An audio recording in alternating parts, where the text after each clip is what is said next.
হাতের উপর হাত বোলাচ্ছে আর বসে বসে কান্না করছে নীলা। আর নীলার ঠিক সামনেই লাঠি হাতে দাঁড়িয়ে আছে নীলার সদ্য বিবাহিত বর আবির।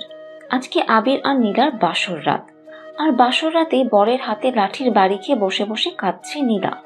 কাঁদতে কাঁদতে নীলা মেঝে থেকে উঠে দাঁড়ালো। আমি ড্যাডির কাছে যাব, তোকে আমি পুলিশে দিব। তোর এত বড় সাহস, তুই এই নীলার গায়ে হাত তুলিস? আমি তোর নামে মামলা করব। নীলার কথা শুনেই আবির হাতের লাঠিটা দিয়ে আবারও সজোরে একটা বাড়ি মেরে দিল নীলার পিঠে।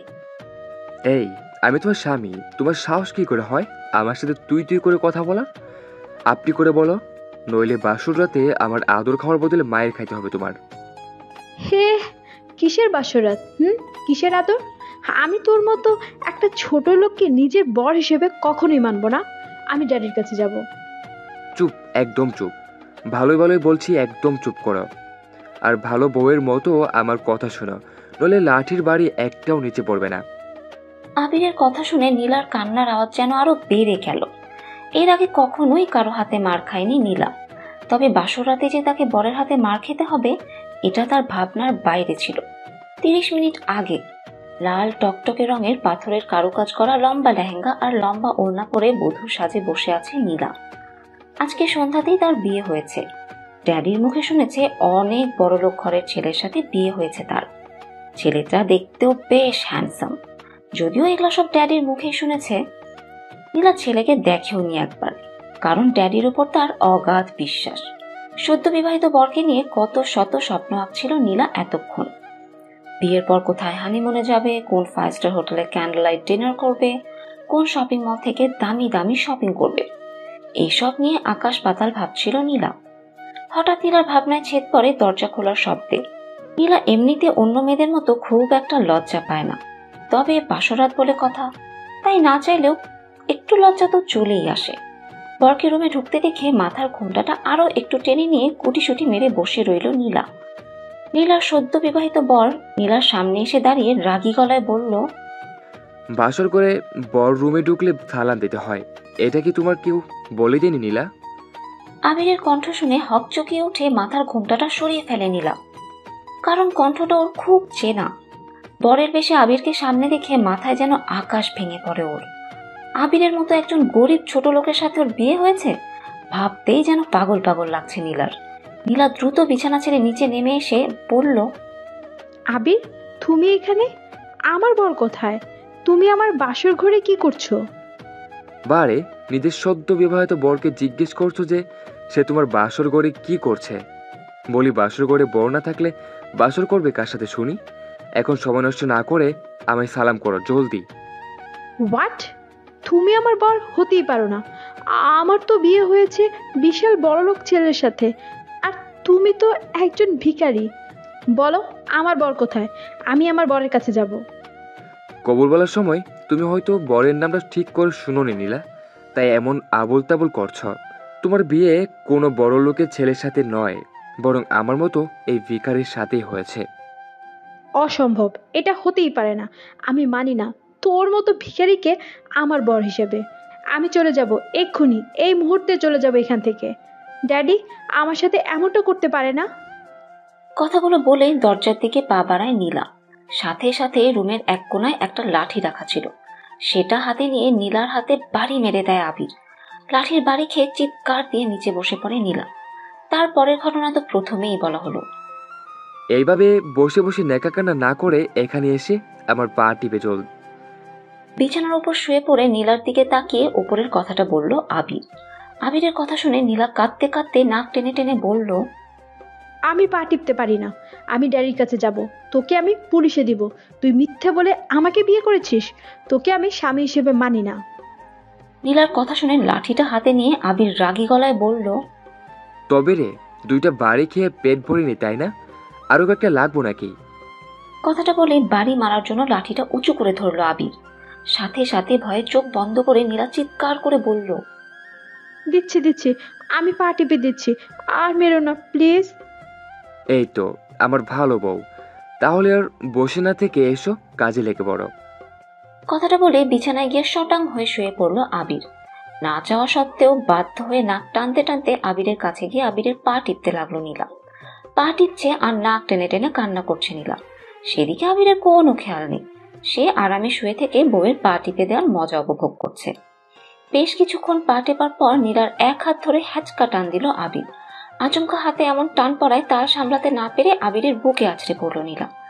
সাথে সাথে আবির নীলাকে শক্ত করে জড়িয়ে ধরল। ওই, একদম নড়াচড়া করবা না, আমি এখন ঘুমাবো। ঘুমাবি তো ঘুমা না, আমাকে ছাড় বেটা ছোট লোক, আমি তোর সাথে ঘুমাবো না। লাঠিটা কি তাহলে আবার আনবো? ভালোই ভালোই আমায় ঘুমোতে দাও, আর নিজেও ঘুমাও, নইলে সারা রাত ধরে না ঘুমিয়ে আমার পা টিপতে হবে আর লাঠির বাড়ি খেতে হবে তোমার। আবিরের কথা শুনে শব্দ করে কাঁদতে লাগলো নীলা। হো ড্যাডি গো, আমায় এই ছোট লোকের কাছ থেকে নিয়ে যাও, আমি এর সাথে থাকবো না। এই চুপ, একদম চুপ, নইলে মাথার উপর তুলে একটা আছাড় মারবো বলে দিলাম। চুপ করে ঘুমা বলছি, কালকে আবার আমাদের আসল বাড়ি যেতে হবে তোমায়।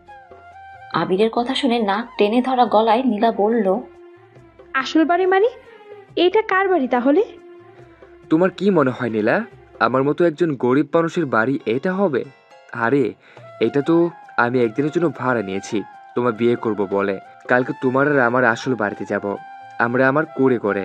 এখন ঘুমাও তো। আবিরের কথা শুনে নীলার মাথায় যেন আকাশ ভেঙে পড়ল। ওর মতো এমন বড় লোকের একমাত্র মেয়ে কিনা কুড়ে ঘরে থাকবে, ভাবতেই অবাক লাগছে নীলার। কিন্তু লাঠির বাড়ি খাওয়ার ভয়ে কিচ্ছু বলার সাহসও পেল না। তাই মনে মনে বুদ্ধি করলো আবির ঘুমালে ও চুপি চুপি উঠে পালিয়ে যাবে। মনে মনে এসব ভেবে ঘুমিয়ে পড়ার ভান ধরল নীলা। আবির ও নীলাকে পরম যত্নে বুকে জড়িয়ে নিয়ে ঘুমিয়ে পড়ল। মাঝরাতে আস্তে করে চোখ খুলে আবিরের দিকে তাকালো নীলা। যখন বুঝতে পারলো আবির বিভোরে ঘুমাচ্ছে, তখন খুব সাবধানে বিছানা ছেড়ে নেমে গেল নীলা। তারপর ধীর পায়ে দরজার দিকে পা বাড়ালো। দরজার কাছে গিয়ে দরজা লক খোলার জন্য হাত বাড়াতেই নীলার হাতটা খপ করে ধরে ফেললো আবির। কি হলো জানেমান, সদ্য বিবাহিত স্বামীকে ছেড়ে বাসর রাতে বাসর না করে পালিয়ে যাচ্ছ? এটা কি করে মেনে নিয়ে বলো? কে স্বামী? কিসের স্বামী? আমি তোর মতো একটা ছোট লোককে কখনোই আমার স্বামী হিসেবে মানব না। আমার স্বামী হওয়ার কোনো যোগ্যতা নেই তোর মাঝে। কথাটা বলার সাথে সাথে নীলার গালে ঠাস করে একটা চর বসিয়ে দিল আবির। আবিরের চর খেয়ে ফ্লোরে পড়ে গেল নীলা। আবির নীলার কাছে এগিয়ে গিয়ে নীলার চুলের মুঠি ধরে নিজের দিকে ঘোরালো। স্বামী হিসাবে যখন মানতেই পারবে না, তাহলে আমার সাথে ভালোবাসার নাটক করেছিলি কেন? কেন গ্রাম থেকে আসা একটা সহজ সরল ছেলের বুকে ভালোবাসার তীর মেরেছিলি কেন? আমি বারবার ইগনোর করা সত্ত্বেও আমার পিছু ঘুরে ঘুরে আমার মনে ভালোবাসার ফুল ফুটিয়েছিলি। আর কেনই বা বিনা দোষে তোর জন্য আমায় জেল খাটতে হয়েছিল? উত্তর দে আমায়। কথাগুলো বলেই আবারও নীলার গালে থাপ্পড় মারলো আবির। আবিরের হাতের মার খেয়ে নীলার ঠোঁট কেটে গিয়ে রক্ত পড়তে শুরু করলো। নীলা গালে হাত দিয়ে কেঁদে চলেছে একাধারে। নীলার ঠোঁটে রক্ত দেখে নীলাকে কোলে তুলে নিল আবির। নীলা মার খাওয়ার ভয়ে আর কিচ্ছু বলছে না। কোলে করে বিছানায় এনে বসিয়ে দিল নীলাকে আবির। তারপর নীলার ঠোঁটের কাটা জায়গা পরিষ্কার করে দিয়ে আলতো করে একটা চুমু এঁকে দিয়ে গম্ভীর কণ্ঠে বলল, ঘুমিয়ে পড়ো, সকাল সকাল ঘুম থেকে উঠে রওনা দিতে হবে। আবিরের কথা শুনে নীলা চিল্লিয়ে কিছু বলতে যাবে, তার আগে আবির রাগী গলায় বলে উঠল, আরেকটা কথা বললে তোমার জন্য ব্যাপারটা খুব খারাপ হয়ে যাবে নীলা। ভালো ব্যবহার করছি বলে ভেবো না আমি সে আগের মতোই ভালো ও সহজ সরল ছেলে হয়ে আছি। আমার খারাপ রূপটা দেখতে না চাইলে চুপচাপ ঘুমিয়ে পড়ো। আবিরের কথা শুনে আর কিছু বলার সাহস হলো না নীলার। নীলা বাধ্য মেয়ের মতো শুয়ে ঘুমিয়ে পড়ল। আর আবির চলে গেল ব্যালকনিতে। ব্যালকনির গ্রিল ধরে আকাশের দিকে তাকিয়ে আছে। চোখ থেকে ঝরে পড়ছে কষ্টের অশ্রুধারা। আকাশের দিকে তাকিয়ে 1.5 বছর আগের অতীতে ডুব দিল আবির। 1.5 বছর আগে গ্রাম থেকে খুব ভালো রেজাল্ট নিয়ে ঢাকা শহরে কলেজে পড়ার জন্য চোখে হাজারো স্বপ্ন নিয়ে আসে আবির। আবিরের মা আবির ছোট থাকাতেই মারা যান। সৎমা আবিরকে কষ্ট দিবে ভেবে আবিরের বাবা আর বিয়ের শাদী করেন। সারাদিন রিক্সা চালিয়ে কোনো রকমে বাপ ছেলে মিলে সুখেই ছিল আবিরের বাবা আর আবির। আবিরের বাবা অনেক পড়াশোনা জানা ভালো শিক্ষিত লোক হলেও কেন জানে না সে কোনো চাকরি করত না, বরং রিক্সা চালিয়ে যা রোজগার করত সেটা দিয়ে বাবা ছেলের বেশ ভালোভাবে চলে যেত। বাবার কষ্ট হবে ভেবে আবির ঢাকায় পড়াশোনা করতে চায়নি, কিন্তু ওর বাবার জোরাজোরিতেই ঢাকা কলেজে ভর্তি হওয়ার জন্য রাজি হয়। গ্রাম থেকে ঢাকায় এসে নিজেকে খুব অসহায় লাগতো আবিরের কাছে, কিন্তু বাবার স্বপ্ন পূরণ আবিরকে করতেই হবে। বাবাকে যে খুব বেশি ভালোবাসতো আবির। ঢাকায় আসার পর আবির বাবার পরিচিত একজন লোকের বাসায় ওঠে। লোকটা বেশ ভালো ছিল। আবিরকে সে অনেক ভালোবাসতো। ঢাকায় এসে ঢাকার একটা নামি দামি কলেজে ভর্তি হয় সে। রেজাল্ট ভালো থাকায় খুব একটা কষ্ট করতে হয় না ওর। আর আবির ঢাকায় এসে যার বাসায় ওঠে তার সাথে কলেজের প্রিন্সিপালের ভালো সম্পর্ক থাকায় আরো একটু উপকার হয় আবিরের। প্রথম দিন কলেজের জন্য একটা ঢোলা শার্ট, ঢোলা প্যান্ট, মাথার চুলে তেল লাগিয়ে চুল আঁচড়ে রেডি হয়ে নেয় আবির। তারপর কলেজে চলে যায়। কলেজের সবাই আবিরকে দেখে বেশ হাসাহাসি করে, এক একজন এক এক রকম অপমানজনক কথাও বলে, কিন্তু আবির সেগুলো গায়ে না লাগিয়ে মনোযোগ দিয়ে পড়াশোনায় ব্যস্ত হয়ে পড়ে। আবিরের তখন মাথায় একটাই চিন্তা ছিল, আর সেটা হলো বাবার স্বপ্নকে যে করেই হোক পূরণ করতে হবে। ঢাকা শহরে আসার পর প্রায় 2 মাস কেটে যায় আবিরের। এর মাঝে আবির ঢাকা শহরে থেকে নিজেকে ঢাকা শহরের সাথে অনেকটাই মানিয়ে নেয়। নিজের ড্রেস আপও অনেকটাই চেঞ্জ করে ফেলে। আবিরকে তখন অনেকটাই স্মার্ট লাগতো। কিন্তু আবির কলেজের কারোর সাথে কথা বলতো না, সব সময় পড়াশোনার মাঝে নিজেকে ডুবিয়ে রাখত। আবিরকে দেখতে 5 ফিট 10 ইঞ্চ হাইট, গায়ের রং উজ্জ্বল শ্যামলা, মায়াবী চোখ, চৌকা নাক, আর মুখে সব সময় মিষ্টি হাসি। আবিরের চেহারাতেই ছিল একটা নিষ্পাপ ভাব, আর বেশ হ্যান্ডসামও। পড়াশোনায় ভালো হওয়ায় অনেক মেয়ে আবিরের সাথে প্রেম করার জন্য এগিয়ে এসে কথা বলতে চাইত, কিন্তু আবির সব সময় নিজেকে গুটিয়ে নিত সবার থেকে। কখনো কোনো মেয়ের সাথে ইচ্ছা করে কথা বলতো না।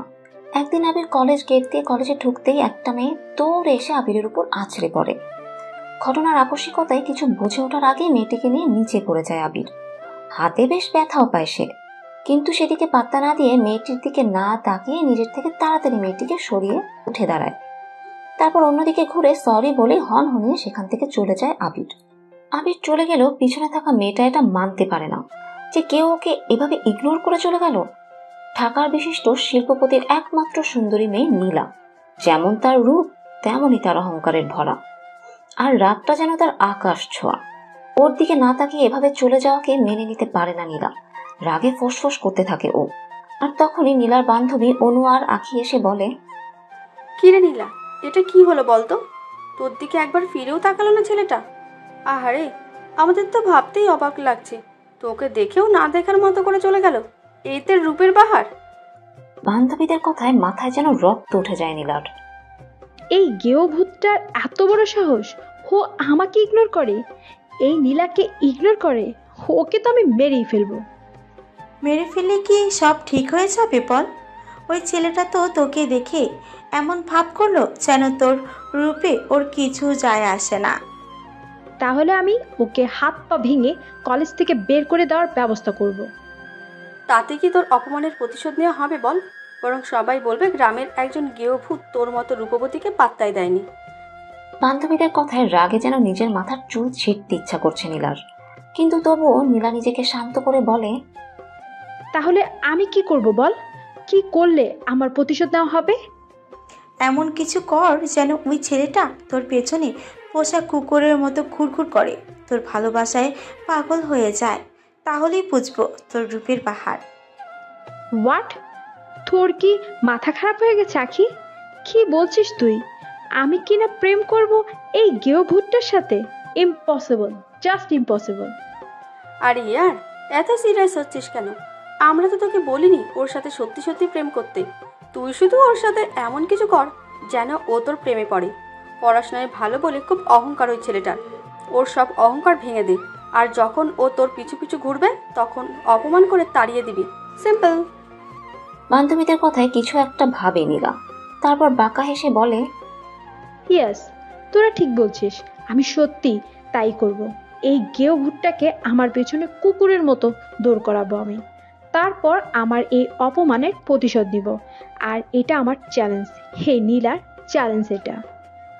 ওই ঘটনার পর থেকে নীলা আবিরের সাথে ভাব করার অনেক ট্রাই করে, কিন্তু আবির পড়াশোনা ছাড়া কিছুই বুঝতো না, তাই নীলার দিকে তেমন গুরুত্বও দিত না। এটাতে নীলার রাগ আরো বেড়ে যায়। নীলা ভাবতে থাকে কি করে আবিরকে নিজের ফাঁদে ফেলা যায়।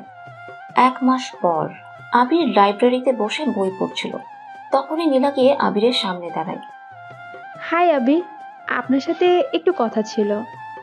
যদি কিছু না মনে করেন, আপনার পাশে কি একটু বসতে পারি? নীলার কথা শুনে এক নজর নীলার দিকে তাকিয়ে মাথা নামিয়ে সায় দেয় আবির। নীলা আবিরের পাশে বসে মিষ্টি হেসে বলে, আসলে আবির, আমি শুনেছি আপনি নাকি কলেজের সবার চাইতে পড়াশোনায় অনেক ভালো, বাট আমার মাথায় না এই পড়াশোনার ব্যাপারটা একদমই ঢুকছে না। আপনার যদি ফ্রি সময় থাকে তাহলে আপনি কি আমাকে একটু টিউশনি পড়াতে পারবেন? আপনাকে ভালো বেতন দেব।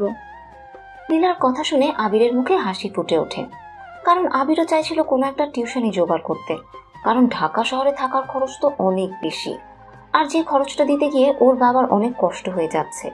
তাই আবির কিছু না ভেবেই রাজি হয়ে যায়। জি পারবো, তবে আমি বিকেল 4টা থেকে 5টার মধ্যে পড়াতে পারবো। আপনাকে সময় হবে তখন? কেন হবে না? অবশ্যই হবে। আমি তো এই সময় অপেক্ষা করছিলাম। মানে ঠিক বুঝলাম না। ও কিছু না, তাহলে আপনি আজকে বিকাল থেকে পড়ানো শুরু করুন, আমি আপনাকে পিক করে নিয়ে যাব। আপনার অ্যাড্রেসটা দিন। না না, তার কোনো দরকার হবে না। আপনি বলুন আপনি কোথায় পড়বেন, আমি সেখানে সময় মতো চলে যাব ইনশাল্লাহ। তারপর নীলা নিজের বাসার ঠিকানা আবিরকে দিয়ে দেয়। নীলার বাবা বিজনেসের কাজে দেশের বাইরে থাকায় নীলার আরো একটু সুবিধাই হয়। আবিরের মতো নীলার মাও ছোটবেলায় মারা গেছে, তাই নীলাদের বাসায় কাজের লোক ছাড়া আর কেউ থাকবে না। বিকেল 4টার সময় নীলার বাসার সামনে পৌঁছে যায় আবির। নীলাদের বাসার সামনে পৌঁছে একদম হা হয়ে যায় আবির। বিশাল বড় নীলাদের বাড়ি, আর গেট দিয়ে ঢুকতে 4-5টা প্রাইভেট গাড়ি দেখতে পায়। বিশাল বড় দোতলা বাসা, বাসার সামনে অনেকটা বাগানের মতো করে ফুল গাছ লাগানো। আবির বেশ কিছুক্ষণ চারিদিকে চেয়ে চেয়ে দেখতে থাকে। হঠাৎ নীলার ডাকে ধ্যান ভাঙে আবিরের। আবির স্যার, আপনি এসেছেন? আসুন আসুন, ভিতরে আসুন। নীলার ডাকে পেছনে ফিরে আবির। নীলা কালো রঙের একটা সালোয়ার কামিজ পরে হালকা সাজে সেজে আছে, চুলগুলো ছেড়ে রাখা। অনেক সুন্দর লাগছে নীলাকে দেখতে। আবির নীলার দিকে কিছুক্ষণ তাকিয়ে থেকে চোখ নামিয়ে নেয়, তারপর নীলার সাথে ভিতরে চলে যায় পড়ানোর জন্য। নীলা বেশ ভালোভাবেই পড়তে থাকে আবিরের কাছে। ওকে দেখে বা ওর কথা শুনে মনেই হয় না যে ও এত বড়লোক পরিবারের মেয়ে। ড্রেস আপ পরে একদম সাদাসিধে। নীলার এমন ভালো আচরণ আর অহংকার মুক্ত দেখে আবিরের মনে একটা ভালো লাগা সৃষ্টি হয় নীলার জন্য। পড়ানো ছাড়াও নীলা দিনে 4 থেকে 5 বার ফোনে কথা বলে আবিরের সাথে, এমনকি অনেক কেয়ারও করতে থাকে আবিরের। মাস শেষে 10,000 টাকা তুলে দেয় আবিরের হাতে। আমি নিজে থেকে কখনোই টাকা চায় না, কিন্তু নীলা এমন ভাব করে যেন সে আবিরের কষ্ট কমানোর জন্য এমন করছে। এভাবেই কেটে যায় 3 মাস। আবির আর নীলা এখন অনেকটাই কাছাকাছি চলে আসে। একদিন ছুটির দিনে নীলা আবিরকে ফোন করে ওর বাসায় ডাকে। আবিরও খুশি হয়ে চলে যায় নীলা বাসায়। আবিরকে অবাক করে দিয়ে নীলা খাঁটি বাঙালি মেয়েদের মতো করে শাড়ি পরে হালকা সাজে আবিরের সামনে আসে। আবির নীলাকে দেখে একদম পাথর হয়ে যায়। এমনিতেই আবিরের মাঝে ভালো লাগা কাজ করতো নীলার জন্য, কিন্তু কখন সেই ভালো লাগাটা যে ভালোবাসা হয়ে যায় আবির জানতোই না। লাল পাড়ে সাদা শাড়ি সুন্দর করে গ্রামের মেয়েদের মতো করে পরেছে নীলা, সাথে কানে বড় বড় একজোড়া ঝুমকো, চোখে গাঢ় করে কাজল, কপালে ছোট্ট একটা লাল টিপ, গলায় লাল পাথরের নেকলেস, চুলগুলো খোপা করে তাতে লাল টকটকে গোলাপ পুজে রেখেছে নীলা, ঠোঁটে পড়েছে গাঢ় করে লাল লিপস্টিক, হাত ভর্তি লাল সাদা মিক্স চুড়ি। সব মিলিয়ে একদম অসাধারণ দেখতে লাগছে ওকে। আবির নীলাকে এমন সাজে দেখে নিজের জায়গাতেই যেন জমিয়ে গেছে। নীলা গুটি গুটি পায়ে আবিরের সামনে এসে দাঁড়ায়। আবির এখনো যেন কোনো ঘোরের মাঝেই রয়েছে। নীলা আবিরের সামনে হাতের চুড়িগুলো বাজিয়ে বলে ওঠে, কি হলো আবির, কিছু বলবে না আমায়? শুধু কি হা করে দেখেই যাবে? আমার বুঝি লজ্জা করে না? নীলার কথায় ধ্যান ভাঙে আবিরের। আবির বেশ কিছুটা লজ্জা পেয়ে নীলার দিক থেকে চোখ নামিয়ে নেয়, তারপর হালকা কেসে বলে, আমায় তুমি ডেকেছো কেন নীলা? আর তুমি আমায় সারনা ডেকে নাম ধরে ডাকছো কেন, তাও আবার তুমি তুমি করে? আবিরের কথায় নীলা লজ্জা পাওয়ার ভাব করে বলে, তুমি কি সত্যি বুঝতে পারছো না আবির? তাহলে শোনো, আমি তোমায় ভালোবাসি আবির। কলেজে প্রথম দেখাতেই তোমার প্রেমে পড়ে যাই আমি। আমার মন প্রাণ, আমার অস্তিত্ব জুড়ে শুধু তোমারই বসবাস। প্লিজ আবির, আমায় ফিরিয়ে দিও না। আজকের এই সাজ আমি শুধু তোমার জন্যই, আমার আবিরের জন্য সেজেছি। প্লিজ আবির, আমার ভালোবাসা গ্রহণ করো। তুমি আমায় গ্রহণ না করলে যে আমার আত্মহত্যা ছাড়া কোনো উপায় থাকবে না। নীলার কথা শুনে আবিরের মুখটা শুকিয়ে যায়, কারণ আবিরও যে এ কদিনে নীলাকে ভালোবেসে ফেলেছে। এ তুমি কি বলছো নীলা? এটা হয় না। কোথায় তুমি আর কোথায় আমি? আমি সামান্য একটা রিক্সাওয়ালা ছেলে, আর তুমি এত বড় লোকের একমাত্র মেয়ে। আমার সাথে তোমার কিছুতেই যায় না নীলা, এটা অসম্ভব। আবিরের কথা শুনে চট করে নীলা আবিরকে জড়িয়ে ধরে। নীলার এমন আচরণে অবাক হয়ে যায় আবির। প্লিজ আবির, এভাবে বলো না। তোমার জন্য আমি সব করতে পারি। আমি আমার সব কিছু ছেড়ে তোমার সাথে চলে যাব। দরকার হলে একবেলা খাবো আর একবেলা না খেয়ে থাকবো। তবুও আমি তোমায় চাই আবির, নাহলে আমি বাঁচতে পারবো না। তোমায় ছাড়া মরে যাবো আবির। নীলার কথা শুনে আর না করতে পারে না আবির। আবিরও নীলাকে বুকে জড়িয়ে নেয়। তখন আবির জানতো না তার জন্য নীলা ঠিক কি প্ল্যান করে রেখেছে। এভাবেই কেটে যায় আরো 10টা দিন। এই 10 দিনে নীলা পুরোপুরি ভাবে আবিরের বিশ্বাস দিতে নেয়। নীলা আবিরকে বলে কলেজের মাঠে সবার সামনে ওকে প্রপোজ করতে। আবিরও ভালোবাসার বিশ্বাসের কারণে রাজি হয়ে যায়। সেদিন ছিল কলেজের নবীনবরণ উৎসব। আবির লাল টকটকে একগুচ্ছ গোলাপ হাতে কলেজের সবার সামনে নীলার সামনে গিয়ে দাঁড়ায়। তারপর হাঁটু গেড়ে বসে নীলার সামনে। সকলের সামনে নীলাকে প্রপোজ করে আবির। আবিরের মনে ছিল অফুরন্ত ভালোবাসা আর বিশ্বাস, কিন্তু আবিরের সেই বিশ্বাস এক নিমিষে মাটির সাথে মিশিয়ে দেয় নীলা। আবিরের হাত থেকে ফুলগুলো নিয়ে জোরে ছুঁড়ে মারে আবিরের মুখে। তোর সাহস কি করে হয় একজন রিক্সাওয়ালা ছেলে হয়ে আমায় এই নীলাকে প্রপোজ করার? আমার পায়ে জুতার যে দাম সেই দামেও নেই তোর, আর তুই কিনা এসেছিস এই নীলাকে প্রপোজ করতে? এত বড় বুকের পাটা তোর! নীলার এমন আচরণে আবিরের পায়ের নিচের মাটি যেন সরে যায়। নিজের কানকেও বিশ্বাস করতে পারছে না আবির। এসব তুমি কি বলছো নীলা? তোমার কি শরীর খারাপ লাগছে? কি হয়েছে জান? তুমি এমন কেন করছো? How dare you, you idiot! তোর সাহস কি করে হয় আমাকে তুমি করে বলা, আমার নাম ধরে ডাকার? তোর চাইতে আমার বাসার চাকর চাকরানিও বেশি বড় লোক, আর তুই কিনা এসেছিস আমায় প্রপোজ করতে? নীলা কথাগুলো বলতে বলতে সেখানে এসে হাজির হয় 4-5 জন পুলিশের লোক। পুলিশকে দেখে নীলা বলে, স্যার, আপনারা এসেছেন? আমি আপনাদের ফোন করেছিলাম। এই যে কেউ ছেলেটা দেখছেন, এই ছেলেটা আমার দামি গলার হার চুরি করেছে। আপনি ওকে গ্রেপ্তার করুন। ওর পকেটে চেক করলে আপনারা হারটা পেয়ে যাবেন। নীলার কথায় যেন মাথায় আকাশ ভেঙে পড়ে আবিরের। কারণ নীলা যখন আবিরকে বলে কলেজের মাঠে ওকে প্রপোজ করার জন্য, তখন নীলা একটা দামি হার আবিরকে দিয়ে বলে ওটা যেন আবির নিজের কাছে রাখে, কলেজে আসলে নীলা ওটা নিয়ে নেবে। আবির তখন ভাবতেও পারেনি নীলা ওর সাথে এমনটা করবে। পুলিশের লোকেরা আবিরের পকেট থেকে দামি হারটা পায় আর আবিরকে গ্রেফতার করে নিয়ে যায়। যাওয়ার সময় আবিরের চোখ থেকে টপ টপ করে পানি পড়ছিল। বিশ্বাস ভাঙার কষ্টটা যে কতটা বেশি আবির সেটা বুঝতে পেরেছিল। কিন্তু কলেজের মাঠ জুড়ে তখন হাসির রোল পড়ে যায়। জেলখানাতে থাকা অবস্থায় নীলা আসে আবিরের কাছে। নীলাকে দেখে আবির ভেবেছিল নীলা হয়তো নিজের ভুল বুঝতে পেরেছে আর ওকে ছাড়াতে এসেছে। কিন্তু নীলা সেদিন বলে ও আবিরের উপর প্রতিশোধ নেওয়ার জন্য বান্ধবীদের সাথে বাজি ধরে আবিরের সাথে প্রেমের অভিনয় করেছে। আবির সেদিন একটা কথাও বলেনি নীলাকে, শুধু ঘৃণা ভরা অসহায় চোখে তাকিয়েছিল নীলার দিকে। নীলা চলে যাওয়ার একটু পরেই আবিরের কাছে খবর আসে আবির জেলখানায়। এটা শুনে ওর বাবা হার্ট অ্যাটাক করে মারা গেছেন। আবির প্রায় পাগল হয়ে যায় ওর বাবার মৃত্যুর শোকে। একমাত্র নীলার কারণে ওর বাবার স্বপ্ন পূরণ করতে পারেনি ও। বাবাকে হারাতে হয়েছিল সেদিন আবির মনে মনে প্রমিস করে নীলার সব অহংকার ও চুরমার করে দিবে। নীলাকে ও একজন প্রকৃত বাঙালি বউ বানাবে। বেলকনিতে দাঁড়িয়ে অতীতের সেই কথাগুলো নিয়ে ভাবছিল আবির। আবিরের চোখ দুটো বারবার ভেবে যাচ্ছিল অসম্ভব কষ্টে। ভোর 4:30 মুখের উপর ঠান্ডা পানির ছটকা লাগায় ঘুম ভাঙে নীলা। ঘুম ভাঙতে লাফিয়ে উঠে বসে নীলা। তারপর চোখ ডলতে ডলতে বলে, how dare you, you stupid! কি করলে কি এটা? এভাবে আমার মুখে পানি ছুঁড়ে মারার মানে কি? নীলার কথা শুনে গ্লাস হাতে নীলার পাশে বসে বাঁকা হেসে আবির বলল, মনে হচ্ছে কাল রাতের কথাগুলো সব ঘুমের ঘোরে ভুলে গেছো, তাই না নীলা? ওকে গুড, তুমি চাইলে আমি আবারও মনে করে দিতে পারি। কথাগুলো বলেই হাতে গত রাতে সেই লাঠিটা উঠিয়ে নিল আবির। আবিরের হাতে লাঠি দেখে রাতের সব কথা মনে পড়ে গেল নীলার। ভয়ে নীলা শুকনো ঢোক গিলে বলল, কি কি কি করবে তুমি? আমাকে এত রাতে ঘুম থেকে তোলার মানে কি? এত রাত নয়, বরং ভোর বলো। আর আমি তোমায় তুলেছি কারণ তুমি এখন ফ্রেশ হয়ে এসে নামাজ পড়বে। তাই যাও, বিছানা থেকে নেমে কাপড় পাল্টে অজু করে এসে নামাজ পড়ো। আবিরের কথা শুনে নীলা ভ্রু কুঁচকে বলল, নামাজ? কিন্তু আমি তো জীবনেও কখনো নামাজই পড়িনি, আর নামাজ পড়তেও জানি না। আমি নামাজ পড়বো না, আমি ঘুমাবো। কথাটা বলেই যেই না শুয়ে পড়তে নিল নীলা, সাথে সাথেই আবির নীলার পেছনে একটা বাড়ি মেরে দিল। নীলা চিৎকার করে উঠে নাকে কাঁদতে শুরু করলো।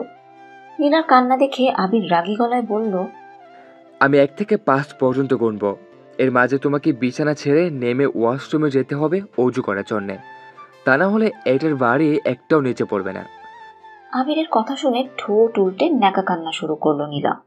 আবির সেদিকে গুরুত্ব না দিয়ে 1, 2, 3 গুনতে শুরু করলো। সাথে সাথে নীলা লাঠির বাড়ি খাওয়ার ভয়ে খাট থেকে নেমে দৌড়ে ওয়াশরুমে চলে গেল। নীলার অবস্থা দেখে মুচকি হেসে আবির মনে মনে বলল, তোমাকে আমি ভালো করেই ছাড়বো নীলা, কারণ তোমায় আমি ভালোবাসি, তাই তোমাকে একজন ভালো স্ত্রী বানিয়ে ছাড়বো আমি। তার জন্য আমার যা করতে হয় আমি করব।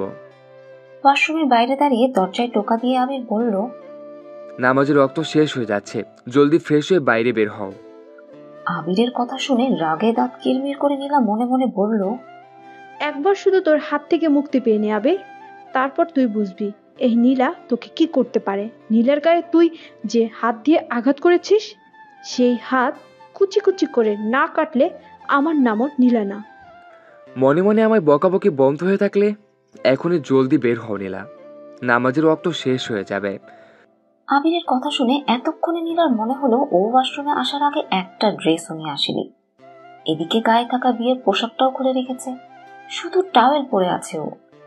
আবির, আমি ভুল করে কোনো জামা কাপড় না নিয়ে ওয়াশরুমে চলে এসেছি, আর এখন শুধু টাওয়েল পরে আছি। এখন আমি বাইরে বের হব কি করে? নীলার কথা শুনে আবির তার ব্যাগ থেকে একটা অনেক সুন্দর সুন্নতি পোশাক আর পায়জামা ওড়না বের করে এনে ওয়াশরুমের দরজায় টোকা দিয়ে বলল, দরজাটা একটু খোলো, আমি তোমার জন্য পোশাক এনেছি, সেগুলো নিয়ে পরে নাও। ভয় নেই, আমার এখন তোমাকে দেখার বোর্ড নেই, তাই সময় নষ্ট না করে পোশাকটা নাও। আবিরের কথাগুলো শুনে না চাওয়া সত্ত্বেও হালকা একটু দরজা খুলল নীলা। তারপর আবিরের হাত থেকে এক ঝটকায় কাপড়গুলো নিয়ে দরজা লাগিয়ে দিল। নীলার এমন করা দেখে মুচকি হাসলো আবির। নীলা কাপড়গুলো ভালো করে দেখে নাক সিটকে বলল, ছি, কি এগুলো? এই 2 পয়সার পোশাকগুলো কে পরবে? আমি বাবা এসব পরতে পারবো না। আমার জিন্স আর টপস কই? আজ থেকে তুমি এগুলোই পরবে নীলা, একজন মুসলমান মেয়ের এটাই হলো আসল পোশাক। জিন্স টপসের কথা ভুলে যাও। ইম্পসিবল, আমি এগুলো কিছুতেই পরতে পারবো না। আমার জিন্স আর টপস চাই। ওকে ফাইন, তোমাকে কিছুই পরতে হবে না, তুমি টাওয়াল পরেই বাইরে এসো। তারপর কাল রাতে যেটা হয়নি সেটা এখন করব। কাল রাতে যেটা হয়নি মানে কিসের কথা বলছো আবির? কিসের আবার? কাল রাতে তো আমাদের বাসর রাত ছিল, তো কাল রাতে যখন সেটা হয়নি, তাই আমি ভাবছি তুমি যখন এই কাপড়গুলো পরবেই না, তাহলে তো তোমায় টাওয়াল পরেই থাকতে হবে, আর টাওয়াল পরেই বাইরে বের হবে। তাহলে আমিও তোমার সাথে নিজের বাসরটা সেরে নেব, কি বলো? বাইরে থেকে আবিরের কথা শুনে চোখ বড় বড় করে চিৎকার করে নীলা বলে উঠল, পড়ছি পড়ছি, আমি এক্ষুনি পড়ছি। এই তো গুড গার্ল, এখন তাড়াতাড়ি ওগুলো পরে অজু করে এসো, নামাজ পড়ে নাও জলদি। আবিরের কথা শুনে নীলা আর কোনো উপায় না পেয়ে আবিরের দেওয়া পোশাকগুলো পরে নিল। তারপর অজু করে বাইরে বেরিয়ে এলো। নীলাকে এখন দেখতে একদম অন্যরকম লাগছে। ঢিলে ঢালা হলুদ রঙের সুন্নতি পোশাক, সাথে মাথায় সুতি পাতলা ওড়না, একদম ভদ্র ও নিক্কার মেয়ের মতো সুন্দর লাগছে দেখতে। আবির বেশ কিছুক্ষণ নীলার দিকে তাকিয়ে থেকে বলে উঠল, এখন যাও, ওইখানে জায়নামাজ রাখা আছে, নামাজ পড়ে নাও। আবিরের হাতে এখনো সেই লাঠিটা আছে, যেটা দেখে নীলা আর কিছু বলার সাহস পেল না। তাই বাধ্য মেয়ের মতো জায়নামাজ বিছিয়ে নামাজ পড়তে বসলো। ছোটবেলায় নীলার মা বেঁচে থাকতে নীলাকে অজু করা, নামাজ পড়া সব শিখিয়েছিলেন, তাই নামাজ পড়তে খুব একটা অসুবিধা হলো না নীলার। জায়নামাজের মাঝে ঘুমে বারবার ঢুলে ঢুলে পড়তে নিল নীলা, কিন্তু পড়লো না। এটা দেখে আবির অন্যদিকে তাকিয়ে হালকা হাসলো। তারপর মনে মনে বলল, আজ তুমি ঘুমের করে আমার মায়ের খাওয়ার ভয়ে অনিচ্ছায় নামাজ পড়লে। খুব তাড়াতাড়ি তোমার জীবনে সেই দিন আসবে যেদিন তুমি ইচ্ছাকৃতভাবে নামাজ পড়বে, তাও আল্লাহর ভয়ে, ইনশাল্লাহ। কথাগুলো আনমনে ভেবেই মিষ্টি করে হাসলো আবির। নীলা নামাজ শেষ হলে নাক ফুলিয়ে জায়নামাজের উপরেই বসে রইল নীলা। নীলাকে বসে থাকতে দেখে আবির বলল, এভাবে বসে না থেকে উঠে নিজের সব জিনিসগুলো গুছিয়ে নাও, তারপর টেবিলে শুকনো খাবার রাখা আছে সেগুলো খেয়ে নাও। আমাদের বের হতে হবে, বাড়ি যেতে হবে তো। আমি কোথাও যাব না, আমি বাসায় যাব, আমার ড্যাডির কাছে যাব। তোকে আমি পুলিশে দিব, খুন করব আমি। চুপ, একদম চুপ, নইলে এমন মায়ের দিব যে নিজের নামটাও ভুলে যাবে। প্রস্তুত হয়ে নাও, সামনে তোমাকে নতুন জীবন পার করতে হবে, যে জীবন তোমার জন্য মোটেও ভালো হবে না। আবিরের ধমক খেয়ে চুপসে গেল নীলা, কারণ আবিরের হাতে থাকা লাঠিটা দেখে ভয়ে বারবার ঢোক গিলছে নীলা। নীলা আর কথা না বাড়িয়ে চুপচাপ এসে টেবিলে রাখা খাবারের প্যাকেটগুলো খুলল। প্যাকেটের মাঝে রুটি আর আলুর দম দেখে নাক সিটকে বলে উঠল নীলা, এ মা, ছি, এগুলো কি খাবার? আমি এসব খাবো না। আমি বিরিয়ানি বা পিৎজা খাবো। এমন ছোট লোকের খাবার আমার বাসার দারুণও খায় না। চুপ! আর একটা বাজে কথা বলবে তো তোমার না খেয়েই থাকতে হবে সারাদিন। পৃথিবীতে কত শত মানুষ আছে যারা এক টুকরো রুটির জন্য সব সময় চেয়ে থাকে, হাহাকার করে, কিন্তু তাদের কপালে সেটাও জুটে না। ভালোই ভালোই এগুলো খেয়ে নাও, নইলে সারাদিন না খেয়েই রাখবো।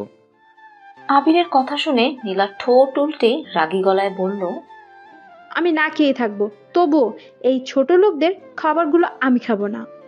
নীলার কথা শুনে আবিরের রাগ হলেও নিজেকে শান্ত রেখে বাঁকা হেসে বলল, ঠিক আছে, যেমন তোমার ইচ্ছে মাই ডিয়ার ওয়াইফ, তাহলে তুমি রেডি হয়ে নাও, আমি ততক্ষণে খাবারটা খেয়ে নিই। কথাটা বলে নীলাকে পাশ কাটিয়ে রুটি আর আলুর দমগুলো নিয়ে খেতে শুরু করলো আবির। নীলা আবিরের দিকে তাকিয়ে নাক সিটকে মনে মনে বলল, ছোট লোক একটা। তারপর সেখান থেকে সরে অন্যদিকে ঘুরে বসলো। আবির সেদিকে খেয়াল না দিয়ে নিজের মতো খেতে বসলো। খাওয়া শেষ করে বড় একটা ঠেকুর তুলল আবির। তারপর ঘড়ির দিকে তাকিয়ে বলল, এই রে, দেখতে দেখতে সকাল 7:30 বেজে গেছে, গ্রামে পৌঁছতে পৌঁছতে তো দুপুর হয়ে যাবে। কথাটা বলে ব্যাগের কাছে এগিয়ে গেল আবির। ব্যাগ থেকে একটা ঢিলে ঢালা কালো বোরকা বের করে নীলার সামনে এনে বলল, এই নাও নীলা, তাড়াতাড়ি এটা পরে নাও, আমাদের এখনই গ্রামের উদ্দেশ্যে রওনা হতে হবে। আবিরের কথা শুনে 2 আঙ্গুল দিয়ে বোরকাটা ধরে নীলা নাক মুখ কুচকে বলল, কি এটা? কি এটা মানে কি নীলা?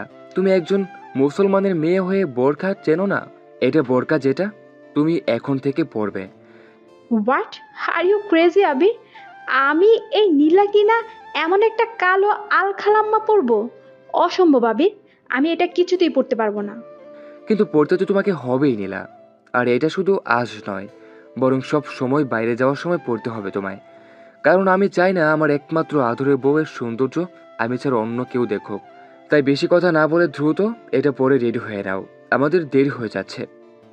কিছুতেই না, আমি মরে গেলেও এই আলখালাম্মাটা পরবো না, কিছুতেই না, কিছুতেই না, কিছুতেই না। এতটুকু বলেই বোরকাটা দূরে ছুঁড়ে ফেলল নীলা। সাথে সাথে নীলার গালে থাপ্পড় বসিয়ে দিল আবির। আবিরের থাপ্পড় খেয়ে বিছানায় মুখ থুবড়ে পড়ল নীলা। তখনই নীলার হাত ধরে টেনে তুলে আবির বলল, ভালো ভালো কথা বললে তোর গায়ে লাগেই না, তাই না? তোর সাহস কি করে হয় বোরকাটা ছড়ে ফেলার? তুই জানিস না পর্দা মুসলিম নারীদের জন্য ফরজ করা হয়েছে, আর তুই কি না সেই পর্দা করার বস্তুকে ছুঁড়ে ফেলছিস? আজকের পর আর কখনো বোরকার সাথে এমন অবমাননা করলে তুই ভাবতেও পারবে না আমি তোর সাথে কি হাল করব। পর বলছি এটা, জলদি করে পড়েন।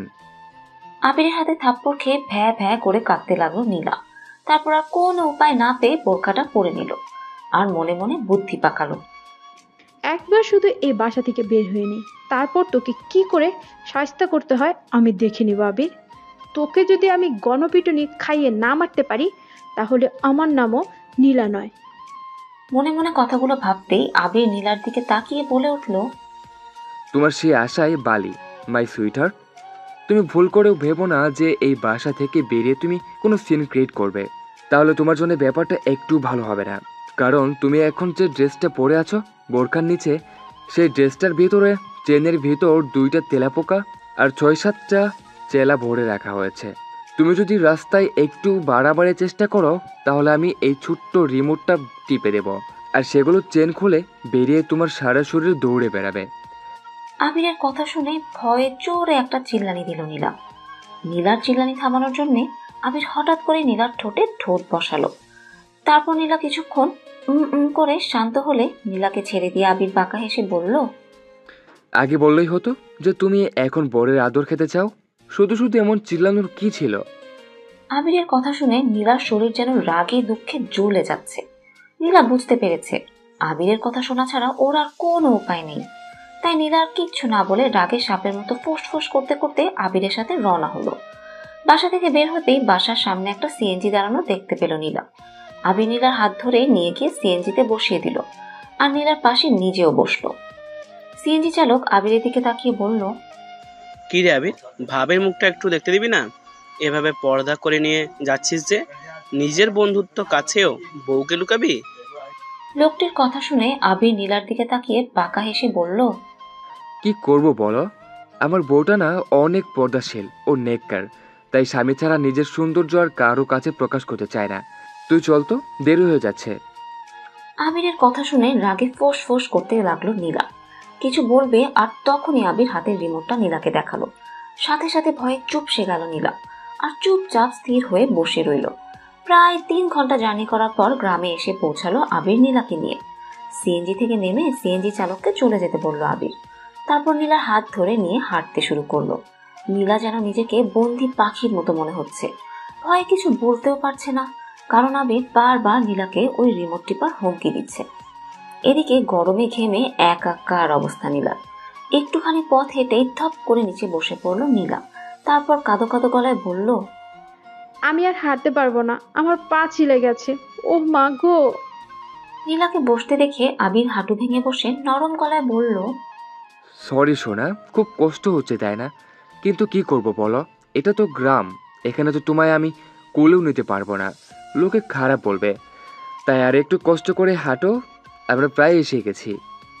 আবিরের কথা গায়ে কাটার মতো দিচ্ছে নীলার, কিন্তু ভয়ে কিছুই বলতে পারছে না। এদিকে দুপুরও গড়িয়ে যাচ্ছে, প্রচন্ড রোদ উঠেছে। আবির নীলার হাত ধরে আবারও হাঁটতে শুরু করলো। কিছুক্ষণের মাঝে একটি নিরিবিলি জায়গায় একটা বাড়ির সামনে গিয়ে পৌঁছালো ওরা। বাড়িটির আশেপাশে কোনো বাড়ি নেই, আছে বেশ দূরে দূরে। বাড়িটা টিনের তৈরি হলেও অসম্ভব সুন্দর ও বড় বাড়ি। গেটের তালা খুলে নীলাকে নিয়ে ভেতরে গেল আবির। তারপর ভেতর থেকে গেটের তালা আটকে দিল। রঙিন টিন দিয়ে বাংলা করে তোলা 4 রুম বিশিষ্ট বাড়িটি। বাড়িটির মেঝে প্লাস্টার করা। ঘর থেকে বেরিয়ে ডান পাশেই রয়েছে রান্নাঘর আর বাম পাশে বাথরুম ও টয়লেট। বাড়ির উঠোনটা অনেক বড়। উঠোনের এক পাশে বড় বড় 2টি ছাউনিওয়ালা খাঁচা, সেগুলো খালি, হয়তো হাঁস মুরগির খাঁচাগুলো। উঠোনের আরেক পাশে অনেকগুলো ফুল ও পাতাবাহার গাছ লাগানো। বাড়ির পেছনে নানা রকমের ফলমূল ও সবজির বাগান, সাথে বড় একটা পুকুর। পুকুরে হয়তো মাছও আছে। কেটে তালা দিয়ে নীলার দিকে তাকিয়ে আবির নিজের হাতে রিমোটটা তুলে ধরে তাতে টিপ দিয়ে বলল, এই নাও সুইটহার্ট, আমি রিমোটটি টিপে দিয়েছি। আবিরের বলতে দেরি, কিন্তু নীলার চিৎকার করে নিজের বোরখা খুলে ছুটোছুটি করতে দেরি হলো না। নীলা চিৎকার করতে করতে নিজের বোরখা খুলে ছুঁড়ে ফেলে জামাগুলো খোলার জন্য পাগল হয়ে গেল। ওর যেন কোনো হুঁশই নেই ভয়ে। আবির হাসতে হাসতে নীলাকে বুকের মাঝে জড়িয়ে ধরে বলল, শান্ত হও নীলা, শান্ত হও। এই যে আমার মাঝে কিচ্ছু নেই, আমি তোমায় এমনি ভয় দেখিয়েছি, শান্ত হও। আবিরের কথা শুনে ছোটাছুটি বন্ধ করে শরীরের সব শক্তি দিয়ে আবিরকে ধাক্কা দিয়ে নিজের থেকে সরিয়ে দিল নীলা। তারপর কাঁদতে কাঁদতে দাঁত কিরমির করে বলল, আবির, তুই কাল থেকে আমার সাথে যে অন্যায়গুলো করেছিস তার শাস্তি তুই পাবি। আমি তোকে ছাড়বো না। আর একটু হলে আমি সত্যি হার্ট অ্যাটাক করতাম আর মারা যেতাম। তুই কেন করলি আমার সাথে এমন? আমি ড্যাডির কাছে যাব, থাকবো না তোর সাথে এক মুহূর্তও না। নীলার কথা শুনে আবির শান্ত গলায় বলল, সরি সুইটহার্ট, তুমি তো আমার কাছ থেকে আমার কোথাও যেতে পারবে না। তোমার ইচ্ছা হোক আর অনিচ্ছা, তোমাকে আমার কাছে এখানেই থাকতে হবে। আর আমি যা বলবো সে মতোই চলতে হবে, কারণ তোমার পালানোর সব রাস্তা আমি বন্ধ করে রেখেছি। আবিরের কথায় রাগে পোষ ফোঁস করতে লাগলো নীলা। আবির সেদিকে পাত্তা না দিয়ে বারান্দায় রাখা চেয়ারে গিয়ে পায়ের উপর পা তুলে বসে বলল, সাপের মতো ফুসফুস করা হয়ে গিয়ে থাকলে রুমে যাও, তারপর ওয়াশরুমে গিয়ে কাপড় পাল্টে অজু করে নামাজ পড়তে বসো। জোহরের ওয়াক্ত পার হয়ে যাচ্ছে। যাব না আমি রুমে, পড়বো না আমি নামাজ। ছোট লোকের বাচ্চা, ছোট লোক, তোকে আমি দেখে নেব। একবার শুধু তোর কাছ থেকে রক্ষা পেয়ে নেই, তারপর বুঝবি এই নীলা কি জিনিস। নীলার মুখে ছোট লোকের বাচ্চা কথাটা শুনে মাথায় রক্ত উঠে গেল আবিরের। আবির চেয়ার ছেড়ে দৌড়ে এসে নীলার চুলের মুঠি ধরে বলল, আজকে একবার শুনলাম তোর মুখে এই ভাষা, দ্বিতীয়বার এই ধরনের ভাষা শুনলে তোর জিভ টেনে ছিঁড়ে ফেলবো আমি। ভুলে যাস না, আমার বাবা তোর শ্বশুর হয়।